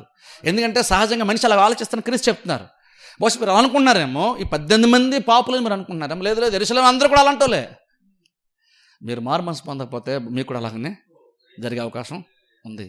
అంటే ఇక్కడ ఆన్సర్ ఏంటి, మనం ఒక ప్రాబ్లం వచ్చినప్పుడు ఎలా అర్థం చేసుకోవాలి సిట్యువేషన్ని అంటే, వాళ్ళు ఏదో తప్పు చేశారేమో అందుకే ఇలాగ జరిగింది, లేదా వాళ్ళ తల్లిదండ్రులు ఏదో చేస్తుంటారు అందుకే ఇలాగ జరిగింది అని ఎప్పుడు కూడా దానికి కారణం ఇదే అని ఎప్పుడు కూడా ప్రాబ్లంకి సొల్యూషన్ని, ప్రాబ్లంకి ఎందుకు అన్న దానికి ఆన్సర్ అలా వెతికే ప్రయత్నం మీరు అయితే యాక్చువల్గా మీరు చేయొద్దు. ఎప్పుడు మనం అలా చేయకూడదు, ఎప్పుడు యాక్చువల్గా మనం అలాగన చేయకూడదు. ఇప్పుడు విశ్వాసంగా మరి ప్రాబ్లం వచ్చినా మనం ఎలాగ ఆలోచించాలి, ఒక విశ్వాసంగా ప్రాబ్లం వచ్చినా మనం ఎలాగ ఆలోచించాలి. ఎందుకంటే చూడండి, మనకు కూడా చాలా డౌట్స్ ఉంటాయి. ఎలాంటి డౌట్స్ తెలుసా? మనం కూడా కొంతమంది కోసం ప్రార్థన చేస్తాం, కొంతమంది స్వస్థత రాదు, కొంతమంది బ్రతకాలని మనం ప్రార్థన చేస్తాం కానీ కొంతమంది బ్రతకరు. ఇప్పుడు చూడండి, అలా వచ్చినప్పుడు ఏంటంటే చాలా సందర్భంలో అక్కడే చాలా పెద్ద ప్రాబ్లం వస్తుంది. ఏంటో ప్రాబ్లం తెలుసా? ఒక కుటుంబము దేవుని నమ్మి చర్చకొచ్చి వాక్యం వింటూ ఇలాగంటి విశ్వాస సంబంధమైన వాక్యాలు వింటూ ఉన్నప్పుడు నార్మల్గా గత వారం వరకు నేనే చెప్పానంటే నమ్మితే దేవుడు కార్యాలు చేస్తాడు, గొప్ప గొప్ప కార్యాలు మనం పొందుకోవచ్చు, పరాక్రమశాలు మనం అవుతాం, నేనే చెప్పాను. ఇప్పుడు అలాంటి వాక్యాలు విన్నప్పుడు చర్చకొచ్చినప్పుడు నార్మల్గా అందరూ అనుకుంటాం అంటే ఖచ్చితంగా జరుగుతుంది అనుకుంటాం. కానీ ఎందుకో మీకు తెలియదు, నాకు తెలియదు, కానీ కొంతమందికి జరగదు. ఇప్పుడు కొంతమంది జరగలేదు అన్నప్పుడు నార్మల్గా జరగనటువంటి వాళ్ళు ఎలాంటి ప్రమాదంలో పడే ప్రమాదం ఉందంటే, ఎలాంటి ఆలోచనలకు వెళ్ళిపోయిన ప్రమాదం ఉందంటే, వాళ్ళు ఏమనుకుంటారంటే చర్చికి వెళ్ళామండి, పాస్టర్ గారు చెప్పారు, మేము నిజంగా నమ్మాము, ఏదో జరుగుతుంది అనుకున్న నమ్మాము, కానీ మాకు జరగలేదు. ఎప్పుడైతే అలాగ నమ్మిన తర్వాత జరగదో కొంతమంది వెంటనే ఆ విశ్వాసులు ఎలాంటి స్థితిలోకి వెళ్ళిపోతారంటే ఆత్మస్థితిలోనికి, ఎగు నుండి ఏదో దేవుడు చేస్తారని నమ్మడం వేస్ట్, చర్చికి వెళ్ళడం వేస్ట్, విశ్వాసం ఉంచడం వేస్ట్ అని అనొచ్చు. లేదనుకుంటే బహుశా నమ్ముతాం కానీ అందరికీ దేవుడు చేయడు అని దేవుని తప్పుగా అర్థం చేసుకోవచ్చు. లేదా విశ్వాసం కూడా చాలా మంది బలహీనలు అయిపోవచ్చు. బహుశా మనకి పెద్దగా ప్రాబ్లమ్స్ బహుశా అంటే నాకు తెలిసే మనుషులు ఎవరికి పెద్దగా ప్రాబ్లమ్స్ లేవు కాబట్టి బహుశా మనం వాళ్ళకి ఆలోచించాము. కానీ ప్రపంచంలో చాలామంది ఉంటారు, మన చుట్టూనే చాలామంది మనకు తెలియకుండా ఉంటారు. వాళ్ళు చాలా చాలా పెద్ద పెద్ద ప్రాబ్లమ్స్ వాళ్ళు ఫేస్ చేస్తుంటారు. వాళ్ళు కొన్ని సందర్భాల్లో మంచి బిలీవర్స్ అయి ఉంటారు, కానీ కొన్ని కార్యాలు జరగనప్పుడు వాళ్ళు ఆటోమేటిక్గా ఏంటంటే దేవునే క్వశ్చన్ చేస్తారు, దేవుని యొక్క ఉనికినే ప్రశ్నిస్తారు, లేదంటే దేవుని యొక్క మంచితనాన్ని వాళ్ళు డౌట్ పడుతుంటారు చాలామంది. వాళ్ళు అప్పుడు కొంతమంది నాకు కూడా ఫోన్ చేస్తారు. స్పెసిఫిక్గా ఎప్పుడైతే ఒక ఆయన ఖచ్చితంగా నేను లింక్ పెట్టిన ప్రతిసారి నాకు ఏదో రెస్పాన్స్ వస్తాడు ఖచ్చితంగా మెసేజ్. చాలా బాధ అనిపిస్తుంది పాపం. ఆయన చాలా ప్రాబ్లమ్స్ ఉన్నాయి, ఆయనకి ఫ్యామిలీ ప్రాబ్లమ్స్ ఉన్నాయి, ఫైనాన్షియల్ ప్రాబ్లమ్స్ ఉన్నాయి, చాలా ఉన్నాయి. నేను లింక్ పెట్టి అందరూ చాలామంది పెడతాను లింక్, అలా ఖచ్చితంగా గ్రూప్లో అందరితో పాటు వెళ్ళిపోద్ది. ఖచ్చితంగా ప్రతిసారి రెస్పాన్స్ ఇస్తాడు నాకు, ఖచ్చితంగా ఎప్పుడు నెగిటివ్గానే ఇస్తాడు రెస్పాన్స్. కొన్ని సందర్భాలు ఎలా ఇస్తాడు తెలుసా అంటే చెప్తున్నాను చూడండి, అంటే ఎలా మారిపోతారు కొంత సంవత్సరాలు విశ్వాసాలు చెప్తున్నాను. ఆయన యాక్చువల్ గవర్నమెంట్ ఎంప్లాయ్, కానీ బోల్డ్ ప్రాబ్లమ్స్ ఉన్నాయి, ఫైనాన్షియల్ ప్రాబ్లమ్స్, ఫ్యామిలీ ప్రాబ్లమ్స్ బోల్డ్ ఉన్నాయని చెప్పేసి ఇప్పుడు ఏ సిచ్యువేషన్లోకి వెళ్ళిపోయాడంటే ఎలా మెసేజ్ ఎలా పెడతాడంటే, అన్న మీరు ఎన్ని లింకులు పంపించాను, నేనైతే మారనంటాడు. నేనైతే మారని కఠినం అయిపోయాను, చచ్చిపోవాలనిపిస్తుంది నాకు, కానీ ఏదో అలా ఉంటున్నానని. మీరు ఎన్ని పెట్టినా వేస్ట్, నా బుర్రలకు ఏది ఎక్కదు, ఇలా చాలా ఏదో ఖచ్చితంగా రెస్పాన్స్ ఇస్తాడు. బేసిక్గా ఆయన కొన్నిసార్లు ఎలా మాడతాడంటే, దేవుడు సరస్వతి గలవాడు. ఆయన యాక్చువల్ చెప్పే మాటలు చెప్తున్నాను నేను. దేవుడు నిజంగా బలవంతుడు మీరు చెప్తున్నారు, ఓకే నమ్ముతాను, మరి అప్పుడు వాళ్ళని ఎందుకు మార్చలేదు అంటాడు. వాళ్ళ ఫ్యామిలీ గురించి మాట్లాడతాడు, వాళ్ళు ఎందుకు మార్చలేదు, ఈ కార్యం నా జీవితంలో ఎందుకు జరగలేదు, నాకే ప్రాబ్లం ఎందుకు వచ్చింది, దేవుడు బలవంతుడని మీరు అంటున్నప్పుడు వారిని మార్చాలి కదా అంటాడు. వాళ్ళు మార్చలేనప్పుడు ఆయన దేవుడు ఎందుకు అవుతాడు, అలాంటి దేవుడు నేను నమ్మాలంటాడు మళ్ళీ. ఇప్పుడు ఇలాగన చాలామంది ఉంటారు మనకు తెలియకుండానే ఆన్సర్ వెతికే ప్రయత్నంలో వాళ్ళకి సరిగ్గా ఆన్సర్స్ దొరక్కో, లేదా బహుశా వాళ్ళు సాటిస్ఫై అవ్వకో కొన్నిసార్లు దేవుని విడిచిపెట్టేసేటువంటి వాళ్ళు కూడా చాలామంది ఉంటారు. ఎందుకంటే చూడండి, స్పెసిఫిక్గా నేను చెప్తాను సందర్భంలో యాక్చువల్గా మన చర్చలో ఎవరికైనా ఏదైనా జరిగినప్పుడు, మీరు స్పెసిఫిక్గా మరణం లాంటి సంభవించినప్పుడు, ఎవరైనా కుటుంబ సభ్యులు ఎవరైనా చనిపోతే సంఘంలో మనందరం కూడా ఇన్స్టెంట్గా వెళ్ళి వాళ్ళ ఆ టైంలో బలపరచడం చాలా చాలా ఇంపార్టెంట్. ఎందుకో తెలుసా, వాళ్ళు ఆల్రెడీ కొంతమంది లాస్ అయి ఉంటారు. లాస్ అయినప్పుడు కనుక మనం సంఘం అంతా వెళ్ళకుండా, మనం వాళ్ళకి సపోర్ట్ చేయకుండా, మనం కోఆపరేట్ చేయకుండా ఎవరో ఒకరిద్దరు మాత్రమే చేస్తాం అనుకోండి, వాళ్ళకు దేవుని మీద డౌట్ వచ్చేసరికి ప్రమాదం ఉంది. ఎందుకంటే ఆల్రెడీ వాళ్ళ కార్యాలు జరగక వాళ్ళు కొంత బాధలో, డిప్రెషన్లో ఉంటారు. ఆ టైంలో కనుక సంఘం కనుక అది గ్రహించకపోతే బహుశా విశ్వాసంలో కూడా తొలగిపడిన ప్రమాదం ఉండొచ్చు, విశ్వాసాలు బలహీనమైపడే ప్రమాదం కూడా ఉండొచ్చు. ఇది సంఘంగా మనం యాక్చువల్ ఆలోచించాలి. నువ్వు ఆ టైంలో నువ్వు చేసేటువంటి కార్యము, నువ్వు అక్కడికి వచ్చి వాళ్ళతో పాటు నువ్వు ఉండడము, నిలబడ్డం అంటే చాలా చాలా ఇంపార్టెంట్ అవుతుంది మనకి. అది నువ్వు వచ్చినప్పుడు ఆ లాస్ను కూడా వాళ్ళు మర్చిపోయి బలం పొందుకుంటారు, ఆ లాస్ను మర్చిపోతారు వాళ్ళు. అదే కనుక మనం ఏముందిలే అనుకొని తర్వాత చూద్దాం అనుకొని నువ్వు క్యాజువల్ తీసుకున్నావు అనుకో, అది బహుశా అది వాళ్ళకి విశ్వాస జీవితాన్ని, ఆత్మీయ జీవితాన్ని ఎఫెక్ట్ చేయొచ్చు, దేని మీద వాళ్ళకున్న నమ్మకమే బహుశా సడిలిపోవచ్చు. అలాంటి సిచ్యువేషన్లో మనం చాలా అలర్ట్గా ఉండడం, ఇన్స్టెంట్గా మనం రెస్పాండ్ అవ్వడం చాలా చాలా ఇంపార్టెంట్. ఎందుకంటే ప్రాబ్లం వచ్చినప్పుడు వాళ్ళు ఆల్రెడీ అన్ని విషయాలు వాళ్ళు చాలా వీక్గా ఉంటారు. వాళ్ళు ప్రాబ్లమ్స్ వచ్చినప్పుడు ఆ వీక్గా ఉన్నప్పుడు కనుక దేవుడు మంచోడైతే ఎందుకంటే కార్యాలు చేయట్లేదు అనేటువంటి ఒక మనస్తత్వంలోనే కలిసి వెళ్ళిపోతున్నప్పుడు సంఘం మనం వెళ్ళి బలపరచం అనుకోండి, ఆ లాస్లో కూడా, నష్టంలో కూడా వాళ్ళకి ఎంతో కొంత విశ్వాసం దేవుల్లో ఉంటుంది. లేదంటే అలాంటి సిచ్యువేషన్ సాతాను కూడా వాడుకొని వాళ్ళు ఇంకా విశ్వాసంలో బలహీనపరచడం ప్రమాదం కూడా ఉంది. ఎందుకంటే ప్రాబ్లమ్స్ అనేటువంటి ఎంత ఒక మనిషిని ఎఫెక్ట్ చేస్తే చెప్తున్నాను నేను. ప్రాబ్లమ్స్ ఒక మనిషిని ఎంత ఎఫెక్ట్ చేస్తే చెప్తున్నాను. అలా ఇక్కడ కూడా చూడండి, కొన్ని ప్రాబ్లమ్స్ ఎఫెక్ట్ చేస్తాయి ఖచ్చితంగా. ప్రాబ్లమ్స్ వచ్చినప్పుడు మనకు కూడా ఏంటంటే నిజంగా దేవుడు ఎందుకు చేయలేదండి అని డౌట్ మనకు కూడా వస్తుంది. కానీ చూడండి, దానికి పేతురు ఆన్సర్ చెప్తాడు. ప్రాబ్లమ్స్ వచ్చినప్పుడు మనం ఎలాగ ఆలోచించాలి, దాన్ని ఎలా, ఆ సిచ్యువేషన్ ఎలా అర్థం చేసుకోవాలి. నువ్వు నమ్మావు, కానీ ఇంకో నీకు ప్రాబ్లం వచ్చింది. ఆ ప్రాబ్లం వచ్చి నువ్వు ఎలా నమ్మాలో పేతురు చెప్తున్నాడు. చూద్దాం చూడండి ఒక వాక్య భాగాన్ని. పేతురు రాసినటువంటి మొదటి పత్రికలోకి వెళ్దాం. పేతురు రాసినటువంటి మొదటి పత్రిక మొదటి అధ్యాయము. పేతురు రాసినటువంటి మొదటి పత్రిక మొదటి అధ్యాయము. పేతురు రాసిన మొదటి పత్రిక మొదటి అధ్యాయము. మొదటగా నేను 6వ వచనం చదువుతాను చూడండి. పేతురు రాసిన మొదటి పత్రిక మొదటి అధ్యాయము 6వ వచనం చదువుతాను చూడండి. ఇందువలన మీరు మిక్కిలి ఆనందించుచున్నారు, కానీ అవసరమును బట్టి నానా విధమైన శోధనల చేత ప్రస్తుతమున కొంచెం కాలము మీకు దుఃఖము కలుగుచున్నది. ఇక్కడ చూడండి, ఇక్కడ పౌలు మాట అంటున్నాడు మిక్కిలి చూడండి. ఇందువల్ల అంటే దేనివల్ల అంటే చూడండి, పైన చదివితే అక్కడ పౌలు మాట కొంచెం పైకి వెళ్ళి చదువుతాను చూడండి. 3వ వచనం చదువుతాను నేను. మన ప్రభువుకు యేసుక్రీస్తు తండ్రిన దేవుడు స్తుతింపబడునుగాక. మృతుల్లో ఉండి యేసుక్రీస్తును తిరిగి లేచుట వలన జీవముతో కూడిన నిరీక్షణ మనకు కలుగునట్లు, అనగా అక్షయమైనది, నిర్మలమైనది, వాడబారనిదినైన స్వాస్థ్యము మనకు కలుగున్నట్లు ఆయన తన విశేష కనికరం చొప్పున మనలను మరలా జన్మింపజేశాను. కడవరి కాలం మందు బయలుపరచబడుటకు సిద్ధముగానున్న రక్షణ మీకు కలిగినట్లు గమనించండి, విశ్వాసము ద్వారా దేవుని శక్తి చేత కాపాడబడు మీ కొరకు ఆ స్వాస్థ్యము పరలోకమందు భద్రపరచబడి ఉన్నది. ఇందువలన మీరు మిక్కిలి ఆనందించున్నారు. కానీ అవసరమును బట్టి నానా విధులైన శోధనల చేత ప్రస్తుతము కొంచెము కాలము మీకు దుఃఖము కలుగుచున్నది. ఇక్కడ చూడండి, ఇక్కడ పౌలు మాట ఏం చెప్తారంటే, ఫస్ట్ మనం చైతే 3వ వచనం చూసుకుంటే పౌలు ఏం చెప్తారంటే నిరీక్షణ గురించి మాట్లాడుతున్నాడు. సిలువ కార్యాన్ని బట్టి మనకున్న నిరీక్షణ గురించి అక్కడ పౌలు మాట్లాడుతూ అదేంటంటే మనకు ఒక స్వాస్థ్యం ఉంది, స్థిరమైనటువంటిది ఒకటి మనకు స్వాస్థ్యము ఉంది, అది మహిమకరమైంది అని మాట అంటున్నాడు. దాన్ని చూపిస్తూ భవిష్యత్తులో జరగబోయే దేవుని ద్వారా జరగబోయేటువంటి ఒక కార్యం గురించి మాట్లాడితే ఏం చెప్తాడంటే అంత మహిమకరమైన కార్యం ఉంది కదా అని మాడుతూ, కాదు ప్రాబ్లం ఏంటంటే అంత గొప్పది మన ముందుంది, ముందు ఇంకా మంచి గొప్ప ఘనమైన కార్యాలు ఉన్నాయి. దేవుని బట్టి ఆ కార్యాలు మనం పొందుకుంటే అవన్నీ ఉన్నాయి, రెడీగా ఉన్నాయి, భద్రపరచబడి ఉన్నాయి, మహిమకరమైనటువంటి కార్యాలు. కాకపోతే ఇప్పుడు ఏమన్నాడంటే పౌలు, కాకపోతే ప్రస్తుతము కొంత శ్రమలు అవసరాన్ని బట్టి మనం అనుభవించవలసి వస్తుంది. ఇప్పుడు చూడండి, అంటే అర్థం ఏంటంటే శ్రమలు వచ్చిన ప్రతిసారి నీకు విశ్వాసం లేదు, ఇక్కడ శ్రమలు వచ్చినాయని కాదు. ఆ భ్రమలో బ్రతకండి. ఇప్పుడు చూడండి, ఇక్కడ బ్యాలెన్స్గా అర్థం చేసుకోండి జాగ్రత్తగా. కొంతమంది విశ్వాసం ఉంచారు కూడా శ్రమలు వస్తాయి, నేను కాదంటలేదు. ఎందుకు చూడండి, బైబిల్ మరి చూడండి, ఇజ్రాయెల్ ప్రజల జీవితం చరిత్ర చూస్తేనే మనకు తెలుస్తుంది. ఏం తెలుస్తుంది అంటే వాళ్ళు అవిశ్వాసం ఉంచలేదు కాబట్టి వాళ్ళు కొన్ని ప్రాబ్లమ్స్ వాళ్ళు ఖచ్చితంగా వచ్చినాయి. కానీ అలాగనే ప్రాబ్లమ్స్ ప్రతిసారి వాళ్ళకి విశ్వాసం లేదు కాబట్టి అని కాదు. ప్రాబ్లం చూడండి, ప్రాబ్లం చెప్తే అలా ఆలోచించాలంటే మనము ప్రాబ్లము వచ్చినప్పుడు నార్మల్గా ప్రాబ్లం ఎలా అర్థం చేసుకోవాలంటే ప్రాబ్లం సహజంగానే వస్తాయి. ప్రాబ్లమ్స్ వచ్చినప్పుడు మనం ఆశ్చర్యపోవాల్సిన పని యాక్చువల్గా లేదు. మీరు నాన్న శోధనలో మీరు పడినప్పుడు మనం ఆశ్చర్యపోవాల్సిన పని లేదని బైబిల్ చెప్తుంది. కాబట్టి శ్రమలు వచ్చినప్పుడు యాక్చువల్గా అంటే శ్రమలు వచ్చినా మీరు ఆశ్చర్యపోద్దు, నాకు ఎందుకు ఇలా జరిగింది అని ఆలోచించడం అనవసరమైన కార్యం అంటే. ఎందుకంటే అది నేను యాక్చువల్గా నేను విశ్వాసంలో బలపరచదు. కాబట్టి శ్రమలు వచ్చినప్పుడు, ఇబ్బందులు వచ్చినప్పుడు నువ్వు కొన్ని నమ్మేమో దేవుడు చేస్తాను కానీ జరగలేదు అనుకో, అప్పుడు నువ్వు ఆశ్చర్యపోయి షాక్ అయిపోయి నాకు ఎందుకు జరగలేదు అనే ఆలోచన నీకు వద్దు. ఎందుకంటే ఈ లోకంలో మనం ఉంటున్నంత వరకు కూడా కొన్ని శ్రమలు గుండా వెళ్ళాల్సి వస్తుంది. ఎందుకు వెళ్ళాల్సి వస్తుంది అంటే మనం బాగా వెనక్కి వెళ్ళాం అనుకోండి. ఎందుకు వెళ్ళాల్సి వస్తుంది అంటే ఏదైనా తోట దగ్గరికి వెళ్తే ఆదాము చేసిన పాపం అన్నట్టు ఒక మనిషి ద్వారా పాపం ద్వారా మరణము ఈ లోకంలోనికి వచ్చినాయి.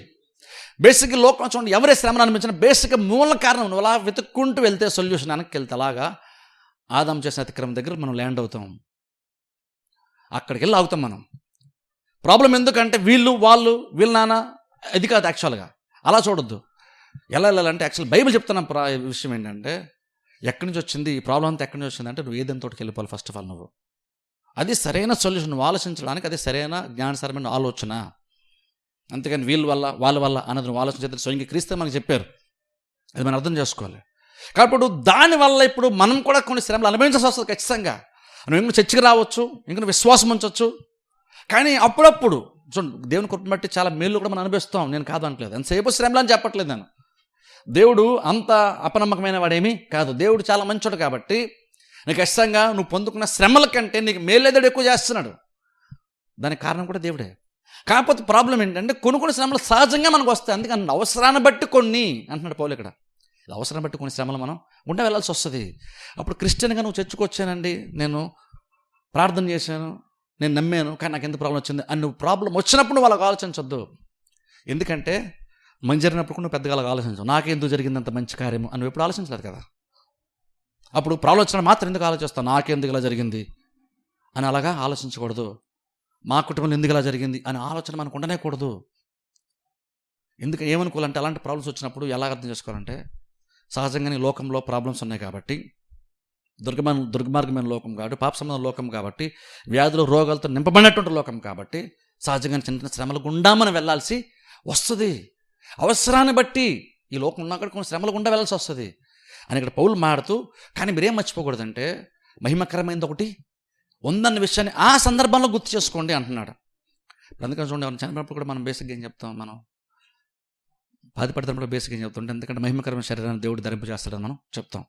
ప్రాబ్లంలో బేసిక్గా క్రిస్టియన్గా మనం ఏం చూడాలి వాక్యాన్ని బట్టి అంటే ఇప్పుడున్న సిచ్యువేషన్ మాత్రం పెద్దగా చూడకూడదు, బోతద్దని పెట్టి చూడకూడదు. దాని తర్వాత ఇలాగనే ఘనమైనదిగా మహిమకరంగా జరగబోయే ఇంకో కార్యం ఉంది చూసారా, దాని మీద మనం దృష్టి పెట్టాలి. ఎందుకంటే శ్రమల గుండా సహజంగా వెళ్ళాల్సి వస్తుంది. అవసరాన్ని బట్టి కొన్ని శ్రమల గుండా మనం వెళ్తామని చెప్తున్నాడు. ఇప్పుడు శ్రమల గుండా వెళ్తున్నాం కాబట్టి మరి దేవుడు ఏంటంటే మన విశ్వాసాన్ని ఏం చేయలేదా, మన విశ్వాసాన్ని ప్రతిఫలం దేవుడు మనకు లేదా అంటే అక్కడ ఏదైనా పేతురు మాడుతూ అంటున్నాడు. ఇది ఎక్స్ప్లెయిన్ చేస్తాను చూడండి.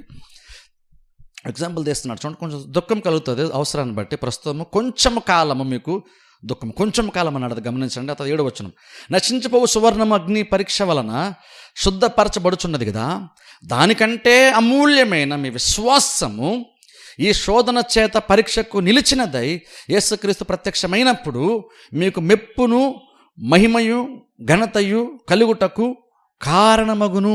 చూస్తారా, అడిగి చెప్తున్నా తెలుసా, శ్రమల గురించి. మరి విశ్వాసం ఉంచండి, శ్రమలు వస్తున్నాయండి, మరి ఇవన్నీ దీని సంగతి ఏంటి అంటే పేతురు అంటున్నాడు, ఈ లోకం దుర్మార్గమైన లోకం కాబట్టి కొన్ని శ్రమలు అనుభవించాల్సి వస్తుంది, తప్పదు, అది అందరూ అనుభవించాల్సి వస్తుంది. కాకపోతే మీరు ఏం చేయాలంటే, మరి దీనివల్ల నాకు వచ్చే మేలు ఏంటండి? నేను నమ్మినప్పుడు నాకు ఒక కార్యం జరిగినప్పుడు నాకు వచ్చే మేలు ఏంటి? నేను నష్టమే కదా నాకు వస్తుంది. నాకు శ్రమలు అనుభవిస్తున్నప్పుడు నా విశ్వాసం నాకు ఏం చేసినట్టు? విశ్వాసం వ్యర్థం కాదని చెప్తున్నారు, నిరీక్షణ వ్యర్థం కాదని చెప్తున్నారు, విశ్వాసం నేను సిగ్గుపరచదు అని చెప్తున్నప్పుడు, బైబిల్ చెప్తున్నప్పుడు మరి విశ్వాసం ఉంచాను, ఇంకా నాకు ప్రాబ్లమ్స్ కూడా నేను వెళ్తున్నాను, మరి దీనివల్ల నాకు కలిసి వచ్చే కార్యం ఏంటి? నా విశ్వాసము నాకు తీసుకొచ్చినటువంటి కార్యం ఏంటి అంటే, ఇక్కడ పేతురు అంటున్నాడు, మీరు గుర్తుపెట్టుకున్నా అంటే పేతురు అంటున్నాడు, మీరు శ్రమల గుండా వెళ్ళినప్పుడు యాక్చువల్గా ఆ పరీక్ష మీకు కూడా కాదు, ఆ పరీక్ష యాక్చువల్గా మీకు కాదు, ఆ శ్రమ మీకు కాదు, అగ్నిగుండం మీకు కాదు, యాక్చువల్గా అది మీ విశ్వాసానికి ఒక పరీక్ష, మీ విశ్వాసానికి పరీక్ష అది. అక్కడ యాక్చువల్గా నువ్వు ఒక విశ్వాస శ్రమలు పడుతున్నప్పుడు అక్కడ పేతురు చెప్తున్న మాట ఏంటంటే, అక్కడ నువ్వు అగ్నిగుండాన్ని వెళ్తున్నావు, అది నీ ఎక్స్పీరియన్స్. అది షడ్రక మెషక్ అబేద్నెగోల్ లాగా నువ్వు కూడా అగ్నిగుండా వెళ్తున్నావు. కానీ అగ్నిగుండా వెళ్తున్నట్టు నీవేం గుర్తుపెట్టుకోవాలంటే, యాక్చువల్గా నువ్వు వెళ్ళట్లేదు అగ్నిగుండా, నీ విశ్వాసం వెళ్తుంది, నీ విశ్వాసం అగ్నిగుండా వెళ్తుంది. ఇప్పుడు నీ విశ్వాసం అగ్నిగుండా వెళ్తున్నప్పుడు ఏం జరుగుతుంది? అగ్నిగుండా వెళ్తుంది కాబట్టి సువర్ణం లేదా బంగారము పాడైపోద్దా అంటే పేతురు అంటున్నాడు ఇక్కడ, బంగారము అగ్నిగుండా వెళ్ళినప్పుడు అదేమవుతుందంటే ఇంకా బెటర్గా మారుతుంది కదా. ఎలా మారుతుంది? ఇంకా బెటర్గా మారుతుంది. గమనించండి, విశ్వాసము అగ్నిగుండా వెళ్ళినప్పుడు అంటే విశ్వాసం ఉంచినటువంటి ఒక విశ్వాసి శ్రమల గుండా వెళ్తూ ఉన్నప్పుడు దేవుని చెప్తున్నా, ఆ శ్రమల గుండా వెళ్తే నాకు జరిగే మేలు ఏంటండి? నా విశ్వాసం నాకేం చేస్తుంది? నేను శ్రమల్లో కూడా దేవుని నమ్మాలి అంటే పేతురు అంటున్నాడు ఇక్కడ, నీ విశ్వాసం అగ్నిగుండా వెళ్తుంది కానీ యాక్చువల్ నువ్వు కాదు. నువ్వు వెళ్తున్న మాట వాస్తవమే, కానీ యాక్చువల్గా నీతో పాటు నీ విశ్వాసం కూడా అగ్నిగుండా వెళ్తుంది. అందుకనే శ్రమల్లో నీ విశ్వాసం ఉంచడం అంత ఇంపార్టెంట్. ఎందుకంటే నువ్వు విశ్వాసంతో పాటు అగ్నిగుండా వెళ్తున్నావు, నీ విశ్వాసం కూడా అగ్నిగుండా వెళ్తుంది. ఇది ఒక పరీక్ష లాంటిది. నువ్వు వెళ్తున్నాడు, ఏం జరుగుతుంది తెలుసాడు అంటున్నాడు, ఆ బంగారం అగ్నిగుండా వెళ్ళినప్పుడు అది ఇంకా ప్యూరిఫై అవుతుంది కదా. బంగారము దాని క్వాలిటీ ఎలాగ దాన్ని బెటర్గా మారుస్తారంటే అగ్నిగుండానే తీసుకెళ్తారు. ఒరిజినల్గా చూసుకున్నావు అనుకోండి, తవ్వి తీసిన బంగారము రా మెటీరియల్ అలా ఉన్నప్పుడు దాన్ని తవ్వి తీయగానే అది నువ్వు కొనుక్కొని ఇష్టపడవు. ఎందుకంటే అసలు అది బంగారం లాగానే ఉండదు, అది పెద్ద ఎల్లోగా కనబడుతుంది, దానికి గ్లిటరింగ్ ఏమి ఉండదు, షైనింగ్ ఉండదు, ఏముండదు. కాబట్టి నువ్వు ఒరిజినల్గా అలా తవ్వి తీసిన బంగారం తీస్తే నువ్వే కాదనేస్తావు, అదేదో చిన్న రాయి అనుకుంటావు నువ్వు. కానీ ఇప్పుడు చూడండి, షాప్లోకి వెళ్ళినప్పుడు బంగారం దగదా మెరిసిపోతుంది అంటాం. ఎందుకని? అది ఒరిజినల్గా అది అలా కనబడదు, ఒరిజినల్గా అలా ఉండదు, అది దాన్ని అలా చేస్తారు. అంటే అర్థం ఏంటంటే అది భూమిలో ఉన్నప్పుడు కూడా దానికి క్వాలిటీ ఉంది, కానీ ఆ క్వాలిటీ బయటకి అది కనబడదు. కానీ ఆ షైనింగ్, ఆ గ్లిటరింగ్ అంతా కూడా అందులో ఉంది, కానీ అది బయటికి కనబడదు. అలా కనబడినప్పుడు వాళ్ళు ఇంత వాల్యూని పెట్టామని నువ్వు కొనవు, ఎందుకంటే అది అట్రాక్టివ్గా లేదు కాబట్టి. అందుకు షాపుడు ఏం చేస్తున్నాడు, దాన్ని అగ్నిగుండా తీసుకెళ్ళి కొంత దానికి పరీక్షలు పెట్టి ప్రాసెస్ గుండా తీసుకుని వెళ్ళి దాన్ని మెరుగుపరిచి బ్రహ్మాండంగా అది షైన్ అయ్యేటట్టుగా దాన్ని చేస్తాడు. బంగారం అగ్నిగుండా వెళ్ళినప్పుడు అది ఇంకా ప్యూరిఫై అవుతుంది, అది ఇంకా దానికి విలువ పెరుగుతుంది, కానీ విలువ దానికి తరగదు. ఎందుకంటే ఆ బంగారం అగ్నిగుండా వెళ్ళినప్పుడు దాంట్లో ఉండేటువంటి ఇంప్యూరిటీస్ ఏవైతే ఉంటాయో, అంటే చూడండి దాన్ని పాడు చేసిన క్యాల్సియన్స్ ఉంటాయి చూసారా, దానివల్ల దీనికి వాల్యూ తగ్గిపోద్ది. దాన్ని అలా తీసుకుంటే దానికి వాల్యూ ఉండదు. దానికి కొంచెం మట్టో లేదా వేరే మెటీరియల్స్ కూడా ఏవో దాంతోపాటు ఉంటాయి కాబట్టి దానికి అంత వాల్యూ ఉండదు. అందుకే ఏం చేస్తారు, దాన్ని ప్యూరిఫై చేసి దాన్ని మంచి బంగారంగా మార్చడానికి, శ్రేష్టమైన దానికి మార్చడానికి అగ్నిగుండా తీసుకుని వెళ్తారు. అగ్నిగుండా వెళ్ళినప్పుడు బంగారంకి ఏమవుతుందంటే అది ఇంకా బెటర్గా మారుతుంది, దానికి ఇంకా విలువ పెరుగుతుంది, కానీ దానికి విలువ తగ్గదు. పౌలు అంటున్నాడు, బంగారం కంటే విలువైంది కదా మీ విశ్వాసం అంటున్నాడు పేతురు ఇక్కడ. బంగారం కంటే విలువైంది మీ విశ్వాసము. బంగారం అగ్నిగుండా వెళ్ళినప్పుడు అది ఇంత షైనింగ్గా మారి ఇంత బెటర్గా మారినప్పుడు అంతకంటే విశ్వాసం ఇంకా వాల్యుబుల్ కదా, ఇది నిన్ను ఇంకా బెటర్గా మారుస్తుంది కదా. అంటే అర్థం అంటే శ్రమలు వచ్చినప్పుడు శ్రమల్లో కూడా విశ్వాసం ఉంచితే మనం నష్టపోతాం, మనం పాడైపోతాం అనుకుంటున్నాము. శ్రమలు వచ్చినప్పుడు విశ్వాసం ఉన్నటువంటి విశ్వాసం అయితే శ్రమలు గుండా వెళ్తున్నప్పుడు ఆ మనిషి యాక్చువల్గా పాడవడు, ఆ మనిషి ఇంకా బెటర్గా మారుతాడు. ఇప్పుడు నేను కొన్ని ఎగ్జాంపుల్ చెప్పాను, కొంతమంది నిరుత్సాహం ఇలా అంటారని చెప్పేసి అంటే బేసిక్ ఈ వాక్యాన్ని బట్టి అర్థం ఏంటంటే వాళ్ళు విషయాన్ని సరిగ్గా వాళ్ళు అర్థం చేసుకోలేదు. ఆ అగ్నిగుండా వెళ్ళిన పరీక్షలు ఏవవుతున్నా ఆ పరీక్షలు వాళ్ళు ఎంత బెటర్గా మారుస్తాయి వాళ్ళకి అది తెలియక వాళ్ళు అక్కడ తాగిపోయి దేవుని రిజెక్ట్ చేసేస్తున్నారు. వాళ్ళు శ్రమలు అంత ఈజీనా అంటే కొన్నిసార్లు కొంతమంది బోధకులు శ్రమల గురించి చాలా ఈజీగా చెప్తారేమో. నేను శ్రమలు అంత ఈజీ అని చెప్పట్లేదు. ప్రాబ్లం ఉన్నప్పుడు అది ఎంతగా వాళ్ళని సఫర్ చేస్తుంది, ఎంతగా ఇబ్బంది పెడుతుంది, ఎంతగా వాళ్ళకి ఆకలి లేకుండా చేస్తుంది, ఎంతగా వాళ్ళు నిద్ర లేకుండా చేస్తుందో అర్థం చేసుకోవాలి మనం కూడా. అది ఉంటుంది. అవేమీ తెలియక నేను ఊరికే ఈజీగా చెప్పేయట్లేదు అలాగా. కానీ ఇంకొన్ని విశ్వాసం అనేటువంటి వాడు విశ్వాసం ఉంచినప్పుడు పరీక్షలు గుండా వెళ్తున్నప్పుడు ఇబ్బందులు వెళ్తున్నప్పుడు తెరను బయటకు వచ్చేసరికి అది నేను ఇంకా ఎలాగైతే బంగారం ఇంకా విలువ పెరుగుతుందో అలాగే ఇంక నీకు నీ విశ్వాసానికి ఇంకా విలువ పెరుగుతుంది. అదే ఇక్కడ పేతురు చెప్తున్నాడు. అక్కడ బంగారానికే దానికి కొంత వాల్యూ ఉంది. అగ్నిగుండా వెళ్తే దానికి అంత బెటర్ కదా, మరి ఇంకా వాల్యూ దానికి పెరుగుతుంది. బయటకు వస్తే వాల్యూ పెరుగుతున్నప్పుడు బంగారం కంటే విలువైంది కదా నీ విశ్వాసము. అది కూడా అగ్నిగుండా వెళ్ళినప్పుడు నీ విశ్వాసానికి ఇంకా విలువ పెరుగుతుంది, నీకు ఇంకా వాల్యూ పెరుగుతుంది కదా, ఇంకా నువ్వు బెటర్గా మారుతావు కదా. అంటే అగ్నిగుండా వెళ్ళినటువంటి ఒక విశ్వాసి శ్రమల గుండా బయటకు వచ్చినప్పుడు ఇప్పుడు ఇంకా ఎక్కువ విశ్వాసం ఉంచుతాడు దేవుని అందు. ఆ దేవుడు నాకు ఏం చేయలేదండి కానీ దేవుని వదిలేస్తానండి అండో, లేదా దేవుడు మంచోడు అన్న నా డౌట్ వచ్చేస్తుందండి, దేవుడు దయగల వాడైతే నాకు ఎందుకు జరిగిందని క్వశ్చన్ చేయడు. ఇంకా ఎక్కువ దేవుని అర్థం చేసుకుంటాడు, ఇంకా బెటర్ విశ్వాసగా మారుతాడు, ఇంకా దేవుని ఇంకా విశ్వాసంలో ఎదుగుతాడు. ఎందుకంటే బంగారం ఎలాగైతే బెటర్గా మారుతుందో నీ విశ్వాసం నిన్ను అలా బెటర్గా మారుస్తుంది. నువ్వు అగ్నిగుండా వెళ్ళి బయటకు వచ్చిన ఇంకా బెటర్ పర్సన్గా మారుతావు. జస్ట్ ఒకసారి ఆలోచించండి. అసలు శ్రమలే తెలియనటువంటి ఒక విశ్వాసి, శ్రమల గుండా అసలు ఎప్పుడు వెళ్ళలేదు ఒక విశ్వాసి. ఆ విశ్వాసం వేరే విశ్వాస ప్రాబ్లం చెప్తే అర్థం చేసుకుంటాడా? పెద్దగా అర్థం చేసుకోకపోవచ్చు. ఏదో పైపైన కొన్ని మాటలు జాలిగా చెప్తాము కానీ పెద్దగా తెలియదు. కానీ ఒక విశ్వాసం అదే ప్రాబ్లం గుండా వెళ్ళాడు అనుకోండి, ఆ వ్యక్తికి అన్నీ తెలుస్తాయి. అలాగే ప్రతి ఒక్కరు ప్రాబ్లం గుండా వెళ్తేనే తెలుస్తుంది అనుకోండి చెప్పట్లేదు. కానీ నీకు వాక్య జ్ఞానం ఆ మాత్రం తెలుసుంటే ప్రస్తుతం నువ్వు ప్రాబ్లం గుండా వెళ్తేనే నీకు ఆ ప్రాబ్లం అర్థమవుద్దని కాదు. ఇప్పుడు నేను ప్రాబ్లం అర్థం చేసుకోవాలంటే నేను కూడా అందరూ గుండా వెళ్తే నాకు అర్థమవుతాను కాదు, నాకు కొన్ని అర్థమవుతాయి. అది తెలుసుకునేటువంటి ఆలోచన మనసు మనకు ఉంటే మనకి కొన్ని అర్థమవుతాయి. ఇప్పుడు అగ్నిగుండా వెళ్ళినప్పుడు విశ్వాసం ఎలా మారుతాడు, మంచి విశ్వాసం ఎలా మారుతాడు? ప్రాబ్లం వచ్చినప్పుడు నువ్వు ఎలా ఆలోచించాలంటే ఇది నన్ను నష్టపరుస్తుంది కానీ ఇంకా బెటర్గానే మారుస్తుంది. అందుకని ప్రాబ్లం ఎందుకు వచ్చిందంటే నేను ఎప్పుడు కూడా విశ్వాసం ఆలోచించకూడదు. ఎందుకంటే టైంలో కింద చెప్పేస్తాను. ఇంకా కింద చదివితే పౌలు అక్కడ యేసుక్రీస్తు యొక్క శ్రమల గురించి మహిమ గురించి మాట్లాడతాడు. అక్కడ ఒకసారి చూడండి, జస్ట్ ఒక లైన్ చదువుతాను చూడండి, మీకు కొంచెం అర్థం కావాలి కాబట్టి. స్పెసిఫిక్ వర్డ్ ఉంది చూడండి. 11వ వచనంలో మనం చూస్తే, లేదా 11వ వచనం చదువుతాను చూడండి, 10 నుంచి చదువుతాను. మీకు కలుగుచున్న ఆ కృపను గూర్చి ప్రవచించిన ప్రవక్తలు ఈ రక్షణ గూర్చి పరిశీలించుచు తమ యందున్న క్రీస్తు ఆత్మ క్రీస్తు విషయమైన శ్రమలను గూర్చియు వాటి తరువాత కలగబోవు మహిమలను గూర్చియు ముందుగా సాక్ష్యం ఇచ్చినప్పుడు ఆ ఆత్మ ఏ కాలమును ఎట్టి కాలము సూచించున్నావో దానిని విచారించి పరిశోధించిరి. ఇక్కడ చూడండి, అక్కడ క్రీస్తు గురించి మాట్లాడుతూ ప్రవక్తలను కొంతమంది అంట లేఖనాలను పరిశోధించారంట. దేని గురించి అంటే క్రీస్తు శ్రమల గురించి, క్రీస్తు మహిమ గురించి కూడా. అంటే ప్రవక్తలు ఎలాగ ఆలోచించారంటే వాళ్ళు స్టడీ చేశారంటే ఏమని, క్రీస్తు మెస్సేజ్ అయితే రక్షకుడు అయితే ఆయన ఎందుకు శ్రమ పడతాడు? యాక్చువల్గా విమోచకుడైనప్పుడు ఆయన విమోచించాలి కాబట్టి ఆయన సఫర్ అవ్వకూడదు కదా. సఫర్ అవుతున్నటువంటి వాళ్ళని, శ్రమలు పడుతున్న వారిని విమోచించేవాడు విమోచనకర్త అవుతాడు. శ్రమలు పడుతున్న వాడు కూడా విమోచనకర్త ఎలా అవుతాడు? అది అర్థం కాక ప్రవక్తలు అంట లేఖనాలను పరిశీలించి తెలిసిన ప్రయత్నం వాళ్ళు చేశారు. అది ఏ కాలం గురించి మారుతుంది, అలాగే శ్రమలు మహిమకరంగా ఎలా మారుతాయి అని ఆలోచించే ప్రయత్నం ప్రవక్తలు ఆ రోజు చేశారంట. ఎందుకంటే చూడండి, యూదులకు యేసుక్రీస్తు ఎందుకు అంగీకరించలేదంటే వాళ్ళేమో యేసుక్రీస్తుని రాజుగా చేద్దామని కొన్ని సందర్భాల్లో అనుకున్నప్పుడు యేసుక్రీస్తు ఏమో అక్కడి నుంచి పారిపోయారు. కొన్ని సందర్భాల్లో ఏం చెప్పారంటే వీళ్ళేమో యేసుక్రీస్తుని రాజుగా చేసేద్దాం, యూదులకు రాజుగా చేసేద్దాం అని ప్లాన్ చేస్తూ బలవంతంగా పట్టుకొని రాజు చేద్దాం అంటున్నప్పుడు ఆయన పారిపోవడము, లేదంటే కొన్ని సందర్భాల్లో ఆయన ఏంటంటే నేను అందరి కొరకు ప్రాణం పెట్టడానికి వచ్చానని చెప్పారు. చూసారా? చెప్పినప్పుడు అందరూ షాక్ అయిపోయారు. ఈయనటి ఏదో గొప్పగా ఏదో సాధిస్తాడు, ఘనమైన కార్యాలు చేస్తాడంటే ఈయన శ్రమల గురించి మాట్లాడుతున్నాడు ఏంటి అని అనుకున్నారు. ఎందుకంటే మనిషికి ఉన్న ఆలోచన ఏంటంటే కష్టాలు కూడా వెళ్తున్నాం అంటే అందులో పెద్దగా మంచి ఏమి బయటికి రాదు అనుకుంటాం. కానీ ఆలోచించండి, క్రీస్తు గురించి మాట్లాడుతూ ఇక్కడ పౌలు చెప్తున్నాడు, ప్రవక్తలు వెతికారు ఏమంటే ఆయన కష్టముల గురించి, శ్రమల గురించి, అలాగే మహిమ గురించి కూడా. ఇప్పుడు అంటాను శ్రమలోకి వస్తే నువ్వు ఆశ్చర్యపోతున్నావు కదా, నేను అంటాను స్వయంగా దేవుడే శ్రమ పడ్డాడు ఇక్కడ. ఇప్పుడు దాన్ని మనం ఎలా ఆన్సర్ చేస్తాం? ఇప్పుడు నీకు ప్రాబ్లం వచ్చింది కాబట్టి నీకు అవిశ్వాసమనో, లేదంటే నీ తల్లిదండ్రులు చేశారు కాబట్టి నీకు ప్రాబ్లం వచ్చిందనో అనుకోండి. బట్ యేసుక్రీస్తు ఆయన సఫర్ అయ్యారని బైబిల్ మనం చూస్తున్నాం.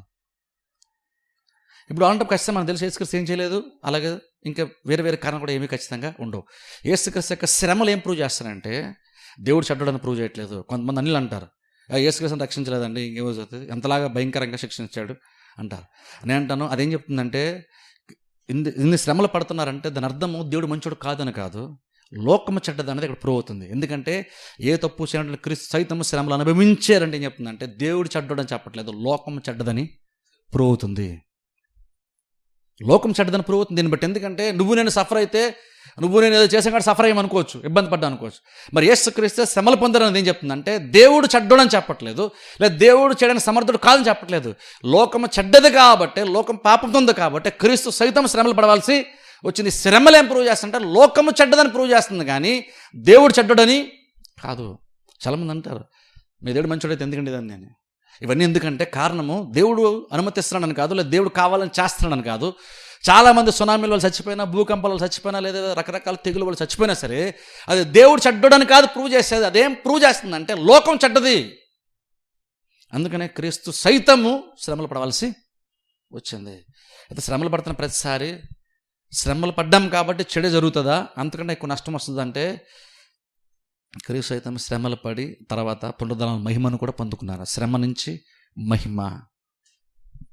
ఇప్పుడు ఆలోచించండి, విశ్వాసలంగా మనం కూడా శ్రమలు పడతాము. కొన్ని సందర్భాల్లో శ్రమలు పడినప్పుడు ఏం జరుగుతుంది, ఏమవుతుందంటే యాక్చువల్గా నిజంగా కానీ ఇంకో విశ్వాసం ఉంచుంటే, ఇంకో నువ్వు దేవుని నిజంగా నమ్ముంటే, ఎవరైతే చివరిలో హెబ్రీ పత్రికలో చివరిలో కొంతమంది విశ్వాసాల గురించి మరి శ్రేష్టమైనటువంటి పునరుద్ధానం పొందగోరి కొన్నిటిని వదిలేసుకున్నారు చూసారా. అలా చూసుకున్నప్పుడు నిజంగా మనకు కూడా విశ్వాసం ఉంటే కనుక శ్రమ అంటే ఎప్పుడు కూడా నిన్ను బలహీనుడిగా చేయవు, నిన్ను దేవుడి మీద నీకు ద్వేషాన్ని కలిగించదు, దేవుని మీద ఇంకా ప్రేమను కలిగిస్తుంది. మనుషులను ద్వేషించు, సంఘాన్ని ద్వేషించు, విశ్వాసాలు ద్వేషించు, నువ్వు ఇంకా మనుషుల మీద నీకు ఎక్కువ ప్రేమ పెరుగుతుంది. ఎందుకంటే విశ్వాసం అంటే మనిషిని బెటర్గా మార్చదు కానీ ఎప్పుడు కూడా మనిషిని బెటర్గా మార్చదు. మనిషి ఒక చేదు అనుభవాన్ని అవుతుంది కానీ మంచి అనుభవాన్ని విశ్వాసము ఇస్తుంది. ఇప్పుడు అలా చూసుకున్నప్పుడు విశ్వాసం ఎలాంటిదంటే విలువైన బంగారం అంటే విలువైంది. శ్రమలు వచ్చినప్పుడు అందుకని నాకు ఎందుకు శ్రమలు వచ్చినాయి అని ఎప్పుడు మనం ఆలోచించకూడదు. శ్రమలు సహజంగా వస్తాయి, ఎందుకంటే ప్రాబ్లం లోకంలో ఉంది, అందరికీ వస్తాయి. మనం కూడా శ్రమల గుండా వెళ్ళాల్సి రావచ్చు. కానీ మనం ఏం గుర్తుపెట్టుకోవాలంటే మరి శ్రమల గుండా వెళ్తున్నప్పుడు మరి నా విశ్వాసం ఇంతకు నాకు ఉన్నట్ట లేనట్ట, నా విశ్వాసానికి విలువ ఉందా లేదా, నా విశ్వాసం నాకు కార్యం చేసిందా లేదా అంటే నిజంగా విశ్వాసం ఉండుంటే అది నువ్వు అగ్నిగుండా వెళ్ళిన తర్వాత నేను ఖచ్చితంగా బెటర్గానే మారుస్తుంది. శ్రమల గుండా నువ్వు వెళ్ళినప్పుడు, అగ్నిగుండా వెళ్ళినప్పుడు నేను బెటర్గా మారిస్తే నీకు విశ్వాసం అని అర్థం. నిన్ను బెటర్గా మార్చకపోతే నీకు విశ్వాసం లేదని అర్థం. శ్రమలు వచ్చినప్పుడు వాళ్ళు అర్థం చేసుకోవాలి. నేను నెక్స్ట్ ఇంకొక విషయాలు చెప్తాను యాక్చువల్ నేను. కాబట్టి మనం నమ్మేమంటే కార్యం జరగట్లేదు, ఎందుకు జరగట్లేదు అని అలాగ ఆలోచించకూడదు. మనం ఎప్పుడైతే మనం అలా ఆలోచించా ఇంక నేను చర్చికి వెళ్ళనండి, ఇంక దేవుడు నమ్మనండి, ఏముంది ఇవన్నీ చేసినా వేస్టేనండి అని ఎప్పుడైతే అంటున్నామో దాని అర్థం ఏంటంటే నీకు విశ్వాసం అంతగా నువ్వు అనుకున్నావు కానీ నీకు విశ్వాసం అంత ఎక్కువ లేదు. నిజంగా విశ్వాసం ఉంటే ఏం చేస్తా అంటే శ్రమలు పేతురు అంటున్నాడు చూసారా, వెళ్ళాల్సిన అవసరం ఉంది, శ్రమ ఉంటే వెళ్ళాల్సి వస్తుంది, వెళ్దాం ఏముంది. కానీ ఎలాగైతే క్రీస్తు తండ్రికి తన ఆత్మను అప్పగించుకున్నప్పుడు తండ్రి మీద ఎంత నమ్మకం అంటే తిరిగి 3వ దినాన నన్ను తిరిగి లేపుతాడనేటువంటి నమ్మకము తండ్రి మీద కుమారునికి ఉంది.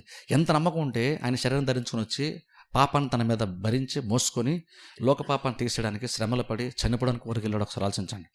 అంతవరకు ఎందుకు వెళ్ళాడంటే నమ్మకం. ఏం నమ్మకం అంటే 3వ దినమున తండ్రి ఖచ్చితంగా నన్ను తిరిగి లేపుతాడు అనే తండ్రి మీద నమ్మకంతోనే తండ్రి చేతికి తన ఆత్మను అప్పగించాడు.